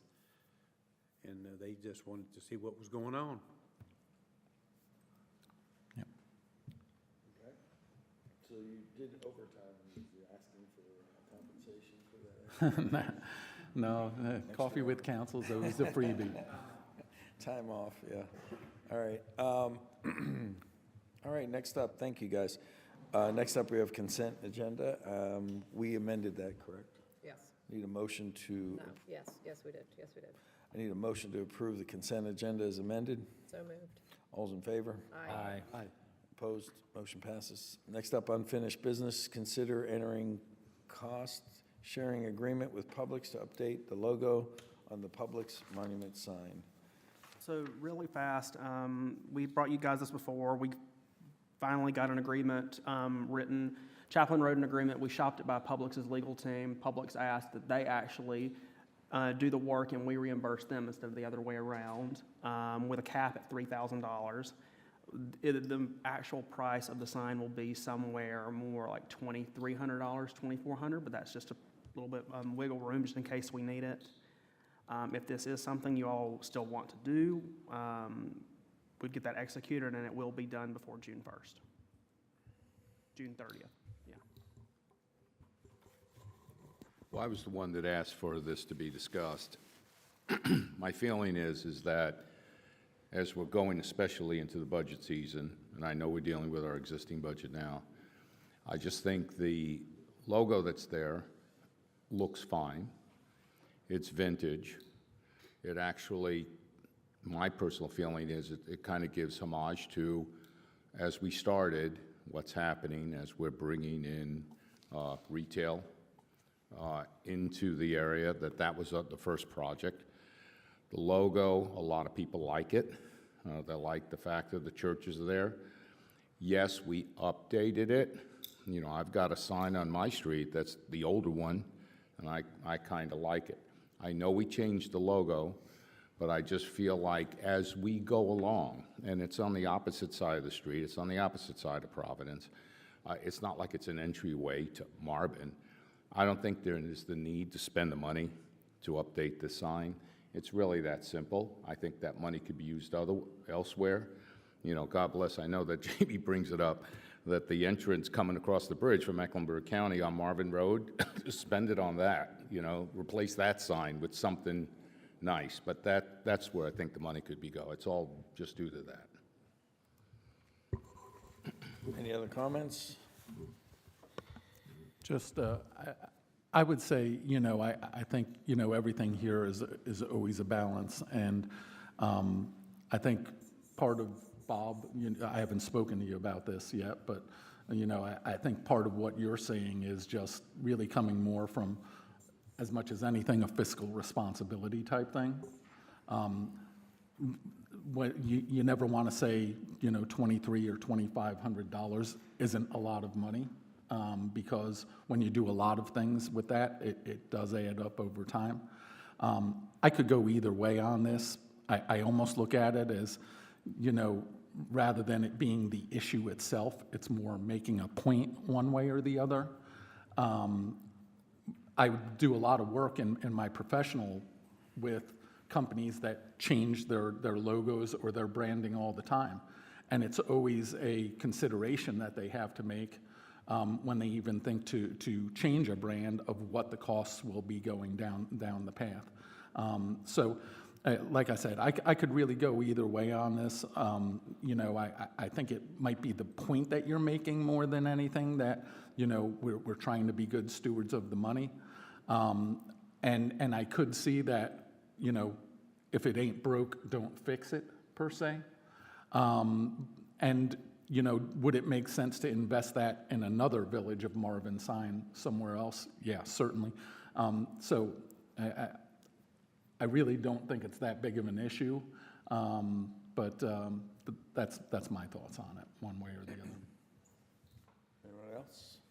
I have a tendency to agree with John. I think it's, you know, there's a point to be made about using the money to get another sign updated, but I also, there's also a point to be made that we have changed our brand, and bringing current branding up to speed with our current brand, which we spend a lot of time doing, to give Marvin more of an identity and to make it more appealing. So I could see both sides of the coin here.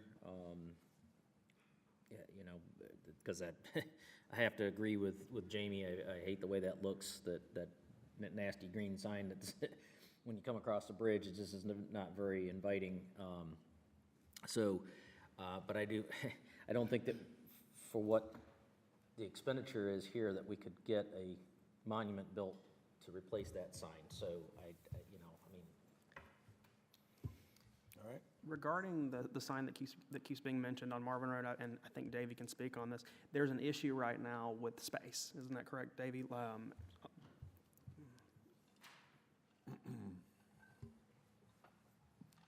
Yeah, we've looked at it multiple times down there, trying to add some signage, but it's the shoulders, there's very little shoulder space there to actually set a decent-looking sign.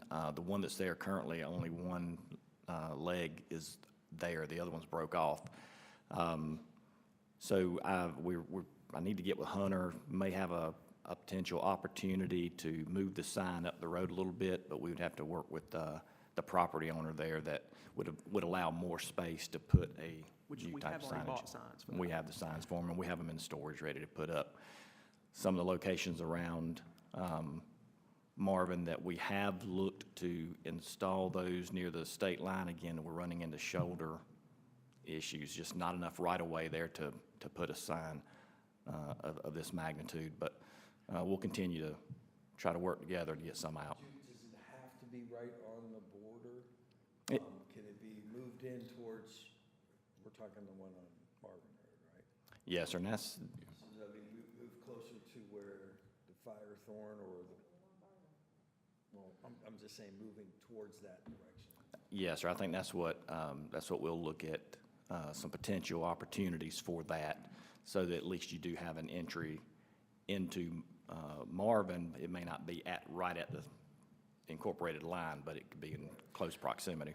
And my comment about, improving that sign, like some of the signage where we had our retreat, where it's made out of wood and paint and green and white, and it's more vivid, it just looks more elegant. I wasn't even thinking about a monument or anything like that. I was just thinking about a nicer looking sign as opposed to just this metal green sign, but that's all. In other words, the $2,300, it's not the fact that there isn't cost sharing, but, for that kind of money, maybe we can put just one of that and make it look nicer, that's all. Well, I'm the one that brought up this, changing the monument sign. I brought it to Austin because if we didn't want to update our logo, then we should not have updated our logo. And we should not have spent the amount of money that we spent on to change the logo, the wayfinding, all of our branding. I don't think that we could do this at this cost by ourselves. So I appreciate Publix being a partner with us on that. And I think it's even better that they want to do the work and oversee the project because that frees up staff to have to do that. I'm still in favor of changing it. There were cost savings because Publix they have a standing contract with the vendor for all of their signage, so we did get folded into that pricing. Wayne? Either way, because if some of the things we're looking at, we're gonna be looking at new signages, or we can talk to the new owners or the current owners when they develop about putting a sign up down on Ray Road. So, correct me if I'm wrong, they're under no obligation to change that sign, right? Yeah, they're under no obligation. They So, that being volunteer. said, as time goes on, the 50% may be down the road, 0, 20% or whatever. So I'm probably, standardization, and we're only dealing with one sign. At the end of the day, we're dealing with one sign that standardizes what, I know my wife had always questioned, when are we in Marvin? Are we in Marvin now? Sometimes you're in it, sometimes you're out of it. But going to the direction we're talking about, standardizing the street signs as well as any kind of signage and stuff, I don't think you're going to get a better deal than this, especially when it comes to staff time and hours spent to change this. Not a big issue, but it's only one, so I could go either way. This is not a deal breaker either way, but I would probably favor just moving forward with it, so. So I'd like to make a motion to enter cost-saving agreement with Publix to update the logo on the Publix monument sign in the Village of Marvin to reimburse Publix 50% of the project cost not to exceed $3,000 and allow manager to execute the agreement. Further discussion? Yeah, just the one thing that I would add is that, understanding that they're paying 50% of it does also factor into my decision as well. And what I don't want to get into, though, Bob mentioned many of our other signs, street signs and things like that, don't have the current seal, and I just don't want, I can see replacing those eventually when they need to be replaced. I just don't want to get into a thing where we're kind of changing the logos on everything, even if they're, currently suitable, But I will say that the fact that Publix is willing to put that 50% to it now does impact my vote on this as well. And leads me to probably favor it now, because it's almost like you look at it like getting a grant too, And eventually it will need to be replaced, end up costing us more later, even when that time comes. Thank you, John. Any other discussion?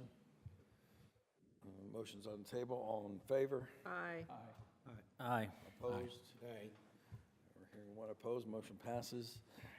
Next up, we have discussion with Coffee with Council updates. I say we sign Jamie up for as much as we can. I'm going to get started. Bob actually called me yesterday, so he got first dibs on 2 dates. Thursday, April 3rd, 10 to 11 a.m. I have Bob, and who else? Thursday, April 3rd. Next week. I'll do the morning. John. Okay. Tuesday, April 22nd. This is in the evening at 6 p.m. Tuesday, April 22nd. I'll do that one. Andy and Wayne. Second.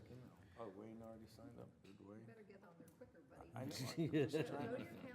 That's why, no, this, Thursday, May 1st. This is in the morning. Bob has volunteered for this one. Who wants to do it with Bob? oh, that's a Thursday. That's Thursday, in the May morning. 1st, in the morning.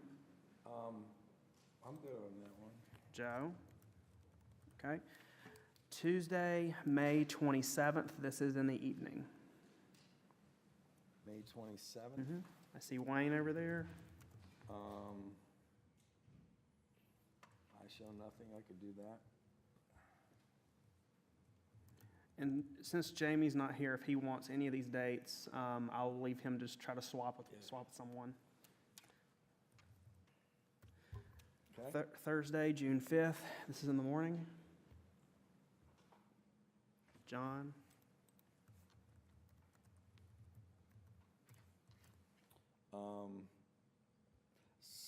Let's sign Jamie up for that one temporarily, and then I'll take it if he can't do it. Okay. And lastly, Tuesday, June 24th. This is in the evening. I can do that one. You know And what, I'm going to ask, I just saw something on my other page here, I have a conflict with May 1st in the morning, so I'll take the 24th Okay, in the evening? in June with him, and that leaves that one open. Okay, so we're going to go back to Thursday, Did you say May 1st? May 1st in Yeah. the morning. That was with the mayor. Hold on, we're getting off track. Tuesday, April 3rd is Bob and John. Thursday, April 3rd is Bob and John. Tuesday, April 22nd, I've got Andy and Wayne. Thursday, May 1st, I only have Joe, so we need someone else there for, Someone join me. Anyway. Put Jamie in there. It's May Day. Yeah, put Jamie Isn't there. it May Day? all right. I've got, okay, so for Thursday, May 1st, I have Jamie and Joe. Tuesday, May 27th, it's in the evening, that's Wayne and Joe. Thursday, June 5th, I've got John and Jamie, that's in the morning. And then Tuesday, June 24th, at 6 p.m., I've got Andy and Bob. You guys will get calendar invites from me for these. They'll say who's on what day. Who do you have on the 5th? June 5th is John and Jamie. Like I said, you guys will get update, you'll guys will get calendar I have invites. myself open for the 5th, so. is what I Okay. think I did. All right, so that's everything I need for that. All right. And so you can go We're on to the good? next one. Yep.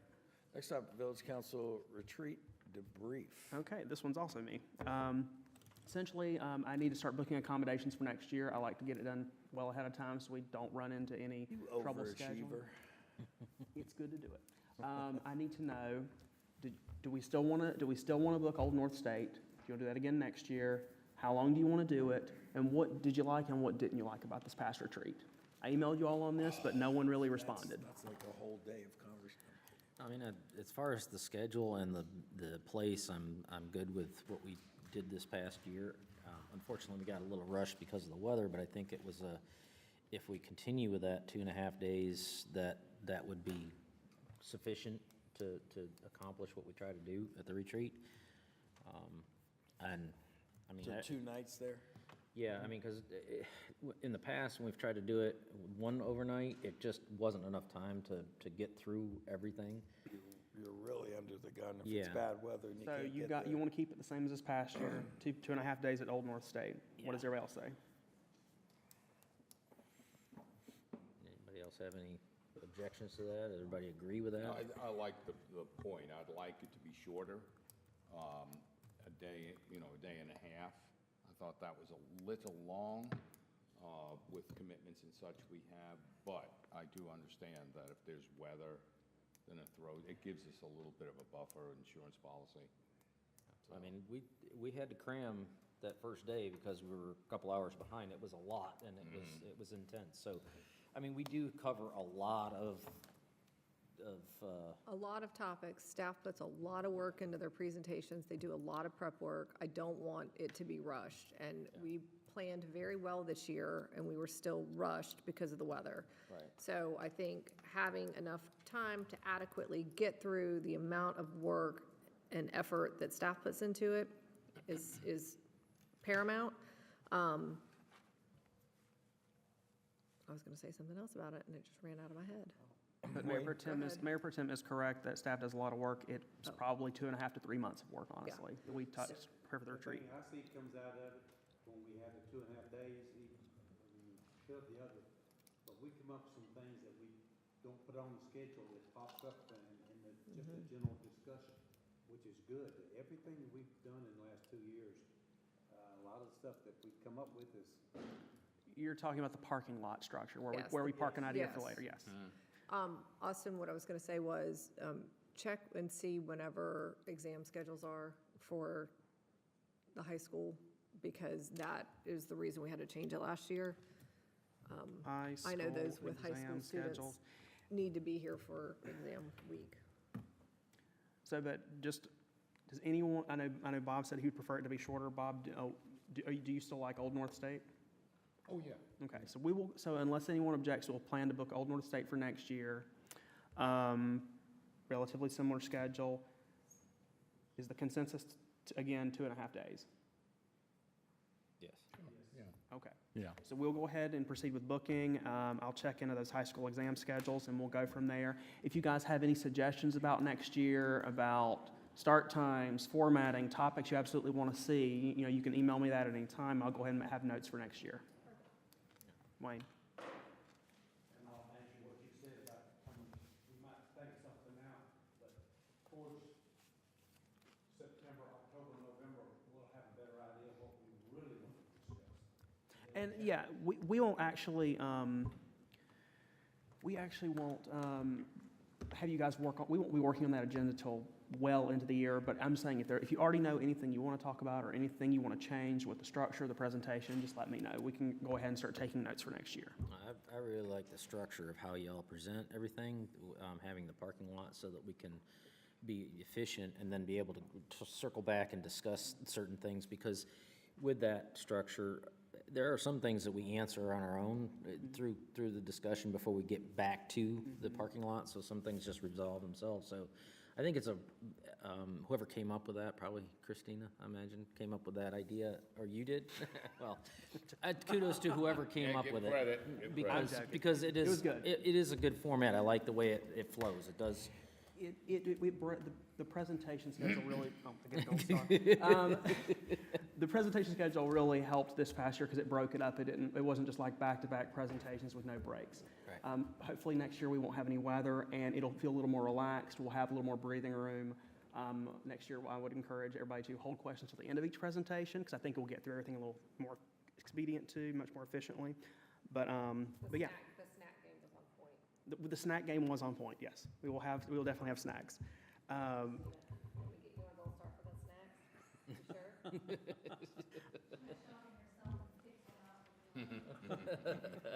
So I think I have my marching orders here. We'll go ahead and get booked, and I'll keep you guys updated. You guys will go ahead and get a calendar invite from me for the retreat probably in the next few weeks, just once we get everything confirmed, so you don't schedule anything around it. But yeah. Yeah, I mean, the only thing is, that this had everything to do with the weather, was the staff that was available and ability to eat on site, and, I think at one point we had staff going out and trying to find breakfast for us the one morning and stuff, but those things are probably, you hope that they're, yeah. Fortunately, the weather's out of our control, but we definitely It's can all handle the rest. weather-related stuff. So I'm good here if you guys want to move on. Okay. Next up, discuss and consideration of annexation study committee. Okay, so just a brief refresher, you guys officially created this committee last year with, I believe, 9 seats, all vacant, haven't appointed anyone. At the time, we pushed this off because with everything that we're dealing with at a staff level, we don't have time to work on this committee to really give it the time that it deserves. Here at the end of March of '25, I think we're still in the same situation. We still don't have the resources needed for it. I'm going to encourage you all, and totally up to you, I would encourage you to consider dissolving the committee, and instead of moving forward with the committee, we add that to the scope of work for the comprehensive plan. I've talked to Hunter about it. He thinks it'd be a good fit, and we definitely would get a lot out of it through that process. I think that is a good idea and a better start to this process. And so they do the heavy lifting with the work, and then we can try to implement it after the work has been done. I would agree with that as well. I think it's coming up now just because we pushed it back specifically to this time, and then we were going to readdress it, but we've got another number of other irons in the fire right now. And I think, too, you know, part of what we can do as staff goes through that process is get a better understanding of how we want to approach it. You know, and then also there's other factors that come into play, like the bill right now with the 10% satellite annexation thing, things of that nature. And, you know, just to kind of revisit that a moment, I know I spoke about it when I talked about our public coffee with council and some of the conversations there, but I would probably want us to take a look and potentially consider whether that 10% annexation thing is important. When I first saw it on one of the consent agendas a month or two ago, I remember going to Christina and saying, do we really need this? You know, is it something, you know, that we actually need? And she did bring up some important components of it, like, let's say, for instance, that there is a piece of land that is a larger piece of land that's in our donut hole or something like that, and they wanted to voluntarily annex, because what the public needs to know is that what we're really talking about here is voluntary annexations, and it's very important to point out, anybody that is in Marvin right now is only here because of a voluntary annexation. There have been no statutory or forced annexations in Marvin that, you know, that people are in Marvin right now. So I think that's important to understand. What that 10% thing would do us, give us some extra flexibility. Now, I will say there are some other arguments and concerns about that, not necessarily how it relates to us, but how it could relate to development in other municipalities. And I hadn't really considered some of those factors, you know. But, you know, so it might be something that we look at as it goes through that process, whether it's important enough for us to consider. And I'll continue to have some conversations with Christina about some of the concerns that I've learned. I don't see those same concerns really for anything that would affect us here in Marvin, but, you know, those are just my thoughts. But as far as the committee, I think it's, you know, smart for us to kind of wait on that until we have some more resources to, you know, really put forward to it. So I did put a draft motion in your system. If anyone wants to move forward with it, it's to dissolve the committee and add annexation to the scope of work for the village comprehensive plan. Then do we think we shouldn't dissolve it? Before I make a motion? So wait a minute, aren't we supposed to do motions in a positive thing? Like, We are. keep This is positive. Okay, We're, technically. yes, but that's for like, That's for, that's for approvals. It's a procedural thing, I'm just checking, go ahead. I positively would like to make a motion to dissolve the annexation study committee and add annexation to the scope of work for the village comprehensive plan. Further discussion? All's in favor? Aye. Opposed? Motion passes. All right. Next up, We tabled that. table that. Yep. Discussion of the- So you removed that, so I don't Oh, have we it tabled. removed it, Yeah. sorry. We removed it. We removed it. Okay, next up, we have considering award contract for engineering and administrative services for the stream flow rehabilitation assistance program grant with Dewberry in an account not to exceed $171,150 and allow manager to execute the contract contingent upon attorney review. Jay. Thank you, Mayor. Just a brief recap, the Village of Marvin applied for and was awarded a $300,000 streamflow rehabilitation assistance program grant for stream bank stabilization. RFQs were requested for engineering and administration services for this grant. Interview process, went through an interview process, and Dewberry was selected as the most qualified based on the interview criteria. We went back to Dewberry after it was approved that we could move forward with negotiating with them, and we asked them to provide their rates and not to exceed pricing. The packet in your agenda there includes both itemized pricing for hourly rates and not to exceed rates or pricing for the scope of work sections listed as task 1 through 7. Again, when I spoke with Dewberry about the amount of money that the projected costs come back with, they stressed that it was based on worst-case scenarios for each task. They had to price it that way to protect themselves, but do not expect the pricing to be to that extent. Project construction is, just as a reminder, that the project construction must be completed by the end of 2026. During the discussions of the pricing, there were a couple of proposals that were provided. Proposal 1 was the most important thing for this project is what they determined was Proposal 1, which is taking care of 1A, B, and C task, Task 2, and Task 4, which 1A is environmental surveys, natural resources report, and aquatic habitat assessment.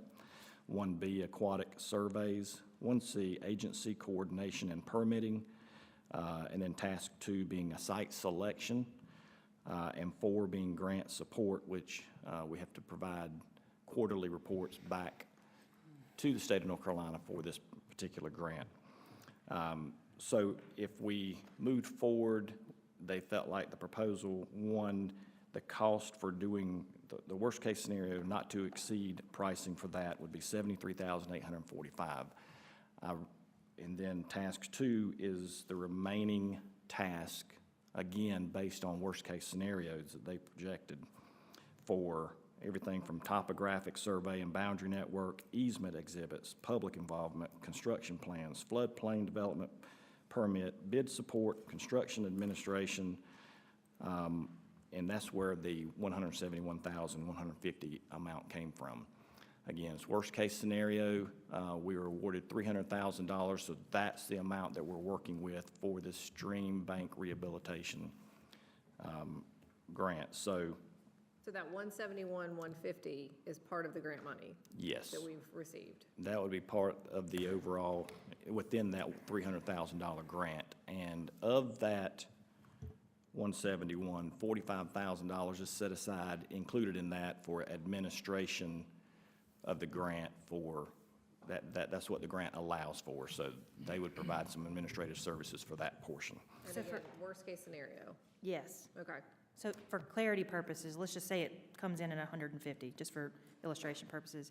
That means we would have another 150 to spend on the construction unless we put some type of additional funding into it, i.e. a fund balance, or we find other grant funding or whatever. But we will have the engineering report at hand so that when we have another funding source come in, we will have those things. Remind me, where is this work being done? Marvin Branch, which is basically. What neighborhoods does Marvin Branch abut to? Marvin Creek and the Preserve and Marvin Estates. So the Village of Marvin has gone out and found $300,000 for studies and/or construction. Yeah. For properties within the Village of Marvin that the Village of Marvin does not own.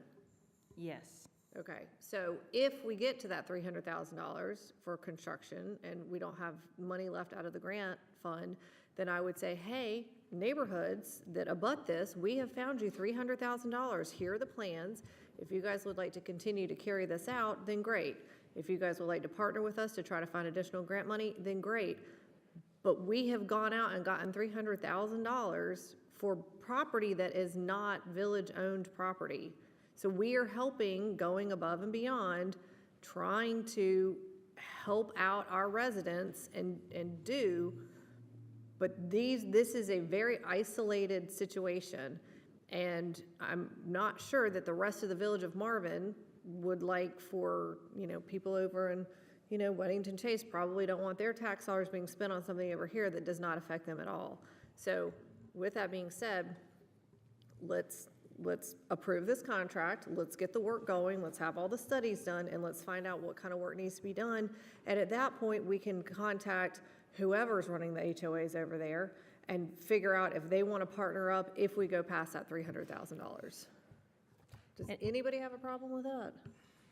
Well, my only comment to that is if you use that argument, you could use that argument on roads and anything else that's done publicly throughout the village with tax money. So I understand. You mean the money that has been spent on Joe's roads and not my roads? You mean that argument? I mean, I understand your point. I mean, it's the same My point is that if we did that and said, well, each section of the village, you're on your own if this is happening and that's happening, and nobody else should be responsible. We are a. I'm not saying that, but I'm saying we have found $300,000 for work that, I mean, honestly, like, it could just not be done. Like, it hasn't ever been done, it could just not be done. And then those individual homeowners that have issues that back up into their properties will have to deal with it. I agree. Or the HOAs will have to deal with it. I agree. I'm just saying that as a village, doing together is I mean, because it's not just, I mean, this one particular project is there, but there's also streams over on John's side of town that need addressing, that we're looking into getting addressed. So when these. Agreed, and we And can so continue to these- do that, and if we find $300,000 over there, then we'll spend $300,000 over there. But again, this is not things that are budgeted for, and it is not, village-wide.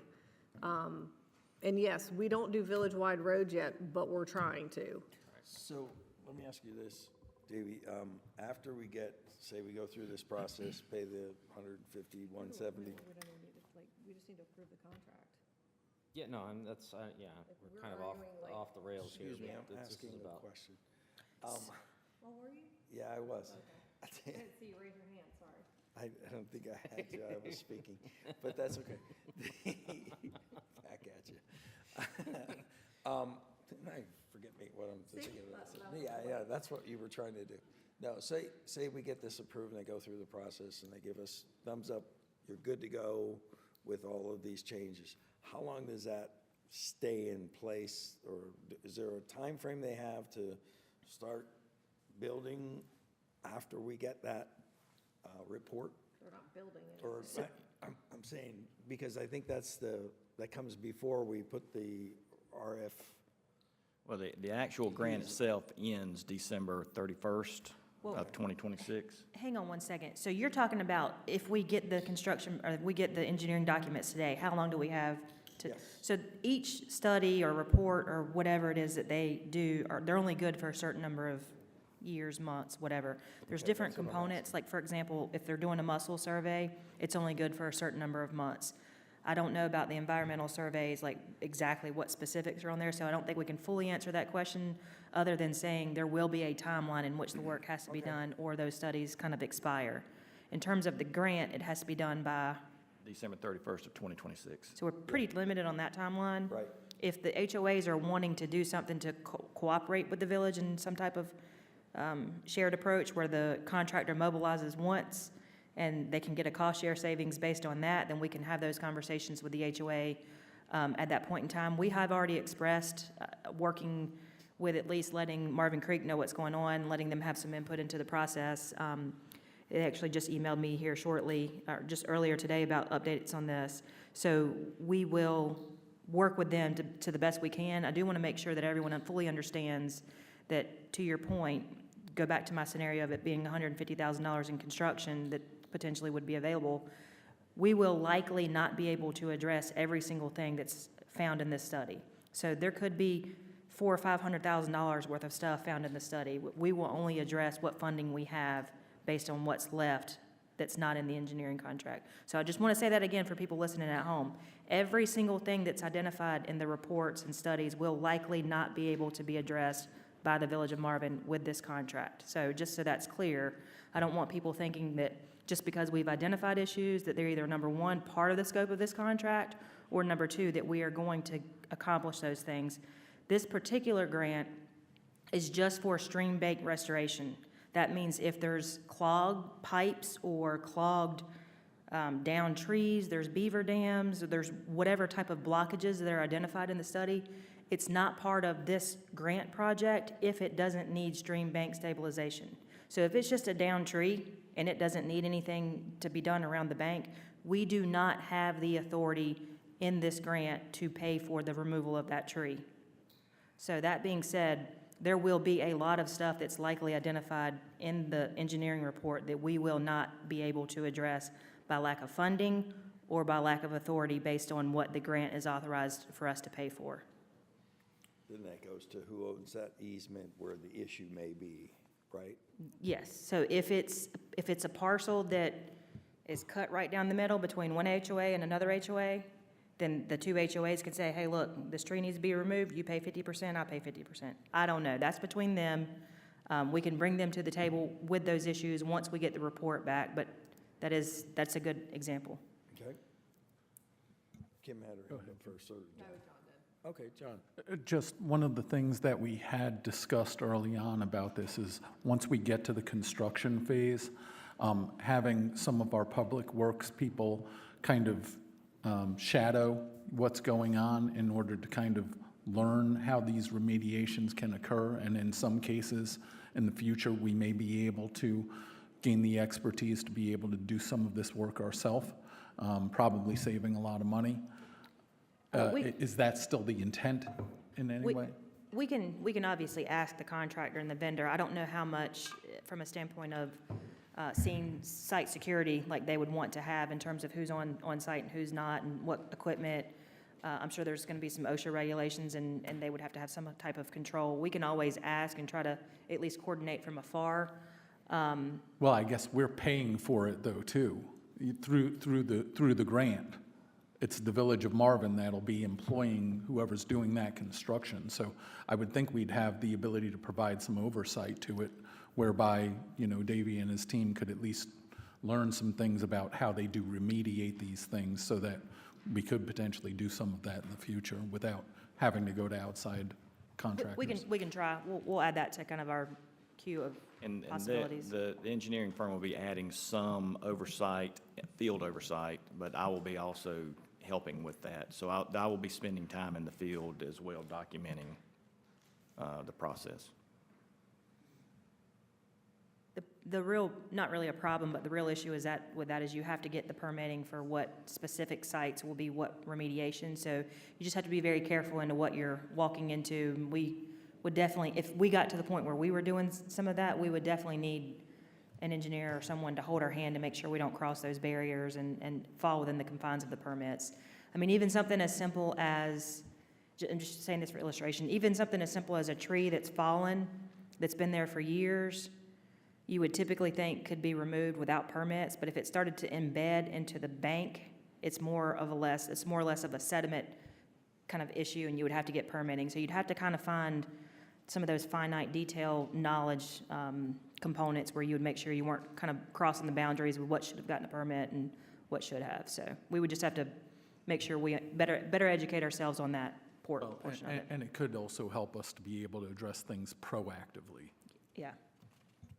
So with the timing that the mayor was talking about, which is not the same type of timing he was thinking of, but once we have the studies done and there are things that need to be addressed, I feel like it is imperative to do those things as quickly as possible, because there could be a storm, there could be something else that comes in and then messes up whatever their findings are and makes it worse, makes it whatever. So trying to do this in as timely of a fashion as possible seems pretty, If we get a bad imperative? storm and there's a bunch of bank erosion from the storm, it completely changes their and then you have entire to, engineering. yeah, and then you have to go back out and redo it. So I'm just wondering kind of like how that might affect the construction or, I guess, rehabilitation of.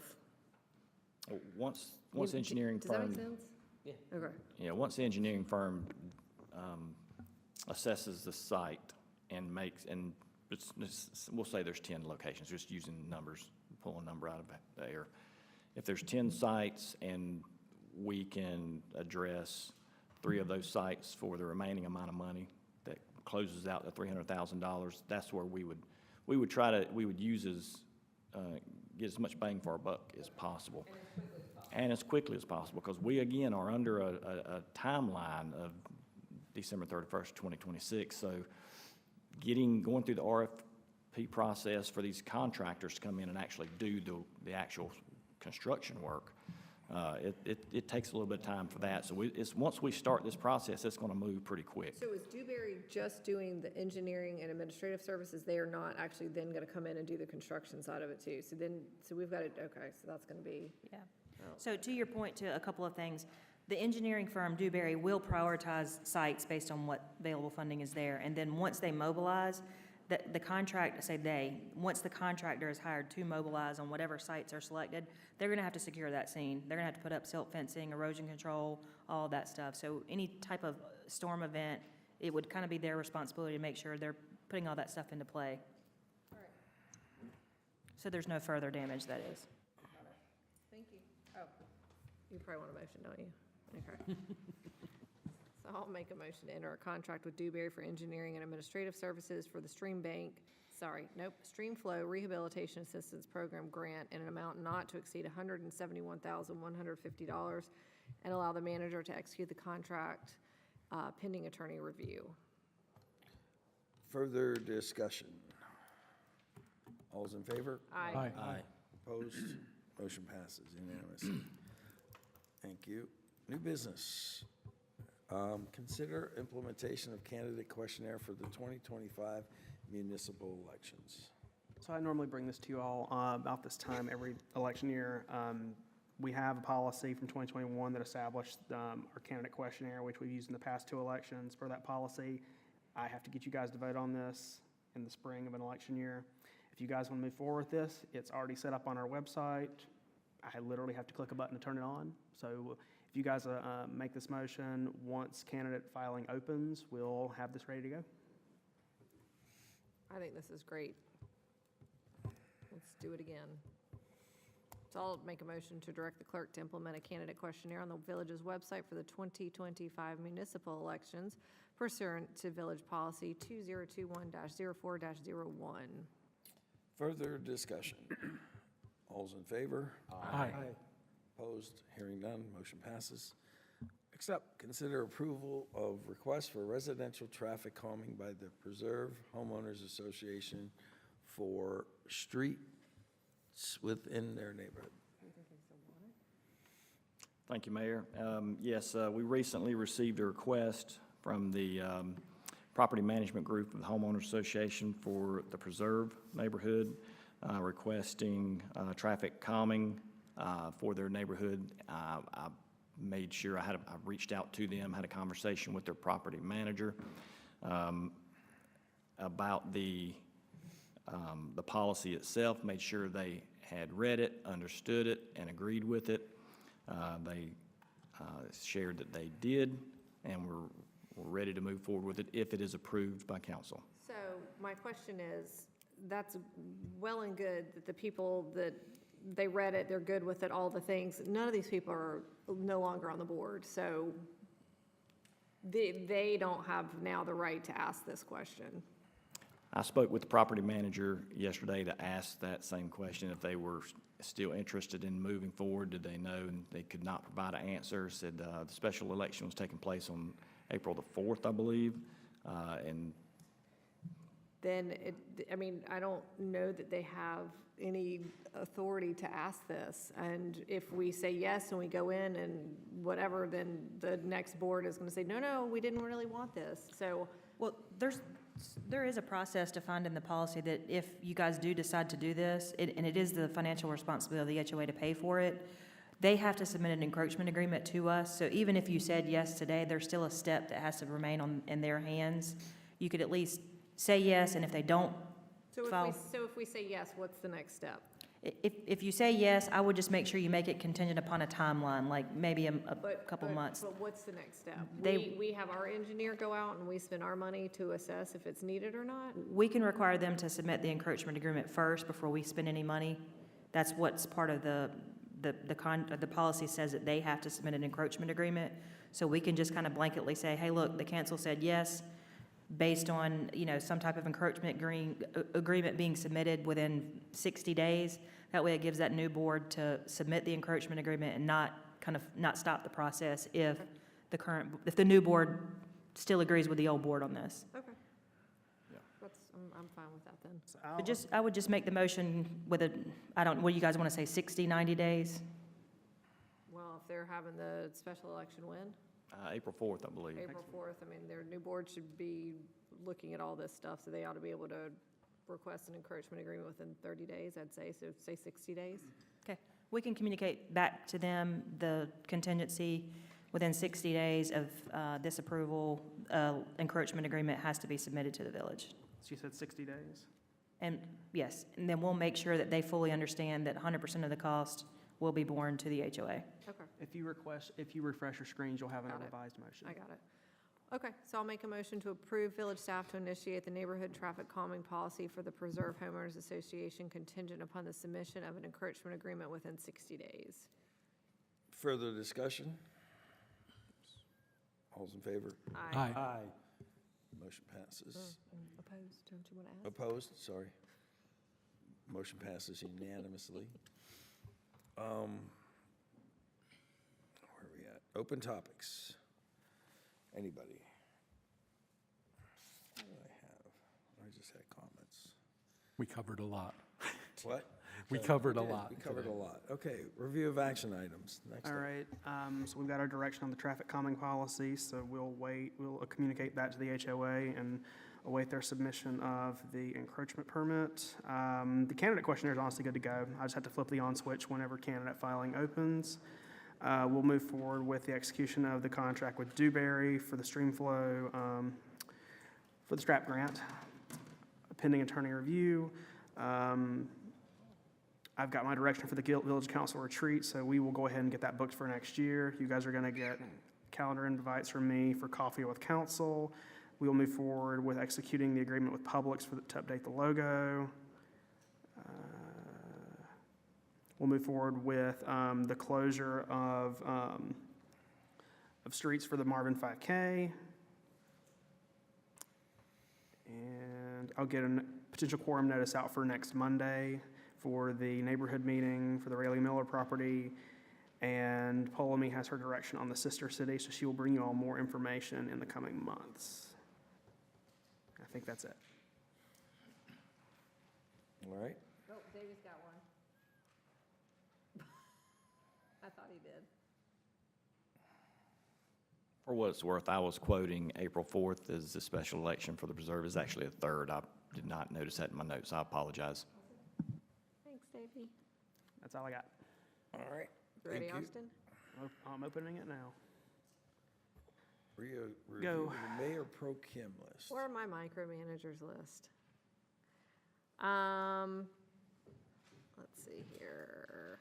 Towns of Ardrey, donation, land, says 327 work session. You guys asked, I think it might have been you, Kim, that asked to put 327 on there to basically ask if you guys want to keep this on here or not. Do we want to keep it on there? I think we do. All right, knock it down a couple months. Austin, you can get rid of the annexation study committee. Okay, I don't remember what this is. Staff will provide council with recommendations based on the stormwater studies. What is that for? That was supposed to be February work session. That's the stormwater inventory. We expected to have it back before now, but AMT's they're still working on it. Let's knock that to May work session. Emergency exit, Davy, Marvin, Eford, that was for today.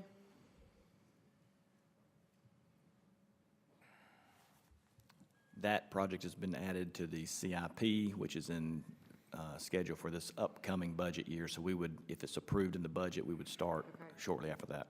So let's put that to Have you July. figured out which, Huh? have you figured out which option we're going with on that? I've not included any engineer or anything in that yet because I didn't want to spend any funding until it was approved in the budget. Okay. Austin, let's put on hold the contract with Blue Ridge Trailworks, because Christine, I'm assuming you've not executed that agreement. Okay, let's Okay. just put that on hold for now. Got it. Davey, how are we coming along with petitioning NCDOT for roads? I know it says 610, but I'm going to ask anyway. We have petitioned, all of the paperwork was sent in to DOT back at sometime late in January. It went through their review process. Unfortunately, they did not get that request on the March board meeting for the DOT, but it's anticipated it's going to be on the April. Okay. So we hope to hear something from them soon after that. Okay. Mr. Mayor, have you arranged a meeting with the Waxhaw mayor? They have not gotten back to me with a group of, he was supposed to send me an email. I don't believe I've received one yet. All right, will you follow up with Check him? your email? Yep. See, I was nice and asked if he would follow up. Andy just said, have you checked your emails? Austin, update on the logo. You can maybe push that out like a couple of months until the work's actually been done. It should be done by June 1st. according Okay, to so them. put it on the June work session, just to confirm that it's done.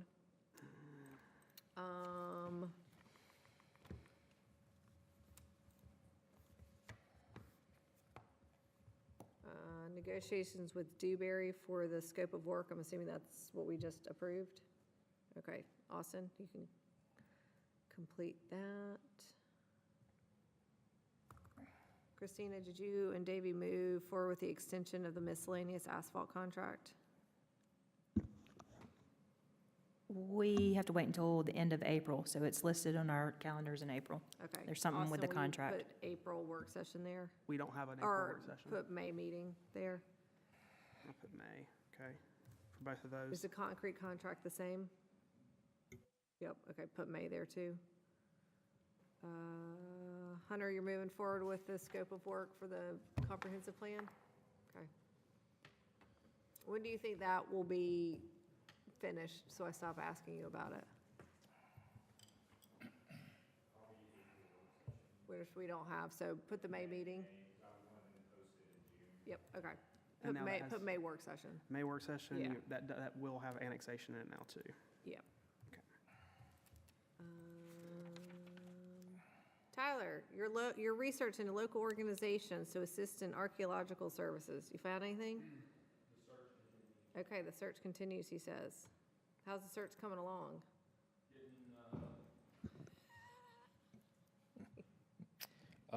Getting referred by every organization I reach out to refers me to the next one, Okay. and I'm working down the line. Good, okay. John, you're looking at the blue light.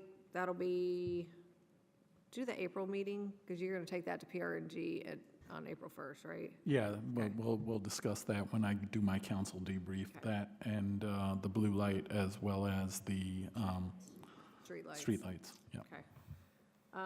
Christina, data pulled from the mobile speed radar? I actually have not done anything on that. Oh. That's right, you were doing it. Davy's Forgot. doing it. Change that to Davy. Done. So we're- Delatold? We are trying to pull the data from that trailer. Previous deputy that was over that left us a lot of really good instructions on all of the speed radars and all that. I did not get any instructions on how to pull that data from that trailer, so I've got to work with the company itself to try to figure that out. Okay, all right. I hope to have that soon. Was that Deputy Gallus that had all that information? I'm pretty sure he was the one that Yes, did all and that. he did a tremendous job with giving us instructions on how to pull the data from the radar speed signs, the permanent ones that we have out there, logging into the system, setting up the radar sign, the trailer, but there was no instructions on how to download the data. Okay. And then I don't see it on the list anymore, but Jill, how's our money coming along? She wanted me to ask. Getting her all excited. I know, she wanted me to ask. See how excited she is? Hi, friends. So we did successfully invest $1.25 million with the North Carolina Capital Management Trust. We did that in the middle of February. So now we have a total of about $3.3 million of idle funds that are currently earning interest for the village. And even though they only had it for half of the month of February, we took in quite a bit of interest on that bit of money. So you'll start seeing that in your treasurer's reports going forward. You will get, actually, it might have been on your treasurer's report for this month that was on your consent agenda. Do you have one?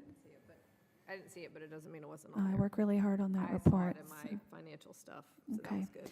Anyway, so yeah, that money is invested and earning us interest. So there we go. Very good, good job. Real quick, while you're up there, what's the latest on the healthcare search? Oh, okay. So I actually just sent a rather lengthy email to staff about that this morning, but we're currently pursuing two avenues. The first is to join a newly formed pool with many of the same people that were in the MIT pool. So I had a webinar and a call last week with that company, and we're always going to face a slight issue with the fact that we're just small. So under 100 employees, you don't get the competitive rates that the larger towns and cities will get, but they're doing their best to kind of minimize any increases in premiums to us. And then as an alternative to that, I'm going a private route with an insurance broker. And typically when you do that, they will just sort of take your current rate, slap an extra 30% on it, and expect you to be grateful for health insurance. But this broker is actually going out competitively and using our claims history and our self-reporting to kind of get us a really good rate. So I feel really good about it. We hope to have some more information by mid-April. It's just insurance companies don't even release rates until April 1st for a fiscal year starting July 1st. So we'll know more in the coming weeks, but we are planning for it from a budget standpoint. So you'll hear more too for your opportunities for any of you to opt in to any of our benefits that we have. Okay? Thanks, Jill. Thank I'm you. finished. Thank you, Austin. All right. Yes, sir. April 22nd, I will not be here. I've been informed of that. So I need a replacement. You can stick me wherever that you have an opening. Okay, hold on. April 22nd, that's in the evening, 6 to 7 p.m. Who wants it? Wayne can't do it. Okay, I'll tell you what, I'll trade you. The 3rd, April 3rd, I'll take that, and what do you think about doing the 3rd? That's fine. So Okay, you two will swap on that? so 22nd, right? All right, so Bob will have April 22nd in the evening. That's smack dab in the middle of spring break. I don't know if you guys care, but the April 22nd is in the middle of spring break. Probably be a light night. Late night. Going to spring break. Late night. Good luck getting any, Wayne will take getting the any. morning.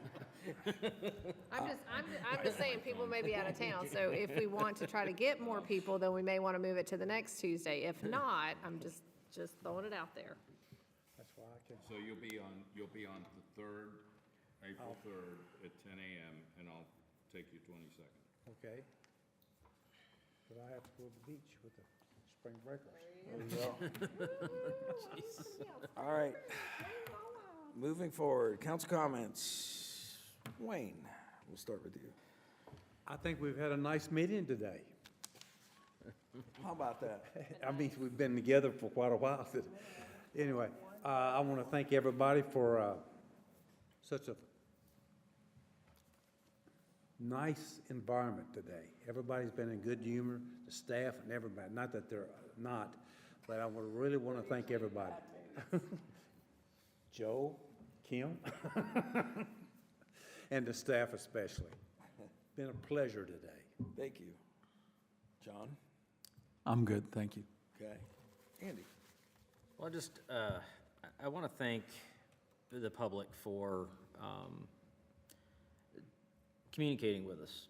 We've harped on this for a long time. We aren't not mind readers, and while we strive to do the best we can, we can't do everything just on our own. We have to have the public input, and I'm grateful that the public has been communicating with us, coming to meetings, and voicing their concerns and opinions, and all the things coming to our Coffee with Council.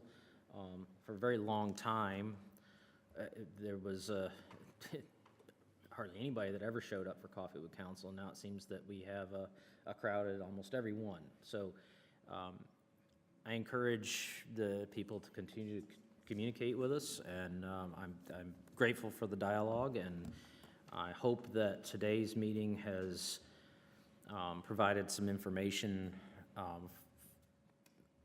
for everybody regarding some of the comments that were made, and I hope that it clears up some misconceptions or some just not knowing certain things. So anyway, thanks for staff, especially Christina, for putting a lot of facts together for us so that we could refer to all these things and give a good presentation today. So. Bob? I'm good, thank you. Kim? I'm good, thanks. Oh, my, she's good. Okay, I got a couple things. First off, thank staff, of course, you guys knock it out of the park. Special shout out to Christina for following up on some of the public comments that were made that were absolutely false and getting that information out. I'm going to disagree respectfully with Bob on what was one of the greatest things we've done as a council, which you said was town hall, which I think this is a big accomplishment. But I would say, given the years that I've been on this, is the change of form of government that we did and how that has affected the continuity of staff members that we can keep on, which adds to the history of things. You know, when you get a new planner coming in and stuff, and a clerk and all that sort of thing, that puts a lot of weight on the town manager and all of us. It's like, okay, what happened then and stuff. So I think that's one of our best accomplishments. Point Okay. The reminder tonight is WUMA at 7 o'clock. I think Polomee's going to be here to open up. What? There's a lot tonight. WUMA, the critical intersection, Yeah, the well- Wounded Heroes Dinner. I got a call. Well, I know, yeah, sorry, I know, I sorry. mean, I couldn't make that, but the WUMA is tonight at 7 o'clock. I think we have a guest from Union County coming to speak. Brian Matthews, our manager from Union County, will Yeah. be here to give us his little spiel and answer questions. So I encourage everyone to come out for that. I think we're doing that in here, correct? Okay. We're planning to live stream it too. We usually live stream the Perfect, even better. I just want to note that I'm getting a lot of comments about the reval, the emails I'm sure you're all getting and stuff about trying to stay revenue neutral. I think that was brought up at the meeting I was at a Union County meeting with a Union County commissioner there, and I just suggested that are we staying revenue neutral, and he kind of chuckled, which really concerned me. So I'm not going to kind of look into that any further other than, you know, I hope they choose the right thing. I do want to make an open invite to all of you. My wife is on Teach for America board, and she brought in as a guest, or we host tables for breakfast, so it's nothing to do with the Village of Marvin. However, it sort of relates because we invited David Willis, and he's big with education and stuff, and my wife being on the board for Teach for America that focuses on students coming out of school, not necessarily with the teaching thought, but bringing them in to teach kids in troubled schools. So they are recognizing David Willis on April 10th. It's a breakfast meeting. It's on us. That'd be me and my wife, 7:30 to 9:30 at the Revelry, which is at 701 Keswick Avenue in Charlotte. So it's uptown. So if you guys want to attend that, I need to know. I'll going to let Jamie know as well. Well, it's a little bit of a drive, I will tell you, and it starts at 7:30. Bob, I'm sure you're in. It's free breakfast, man. No, anyways, at this meeting, they are going to recognize David Willis as a legislator in the state of North Carolina for his efforts in supporting education. So would love to have you. Just need to know, I think our limit is a 12-person table. So if you want to bring your spouse, that's fine too. So I will, disclosure, they do try to shake you down for donations, but that's all optional. So that usually comes with the territory. And then finally, this person called me, not a constituent of the Village of Marvin, but had some big concerns about what's going on over at the village where they're asking us to, Rayleigh Miller is asking us, and I did answer my phone. I still answer my cell phone, and I think it got to the point where I had so much to say about, having a seat at the table that I think I kept her too long on the phone, which I do tend to talk a lot about what's going on, but I'm excited about the things that are happening and the things that we can have an effect on in this village. And anything, I think, anything at all that we can do, I think really matters when you see what's happened in the past. So with that, I would close up and say thank you for We have to go into closed We're going session. to closed session. Oh, we're going to move into closed session. Yep, hang on. Oh, sorry, I'll do it. I'd like to make a motion to recess into closed session pursuant to NCGS 14331.8.11A1 for review of closed session minutes. Further discussion? All those in favor? Aye. Opposed? And we need to bring our, Hearing none? bring your iPad. Okay. Thank you. We are now in closed session.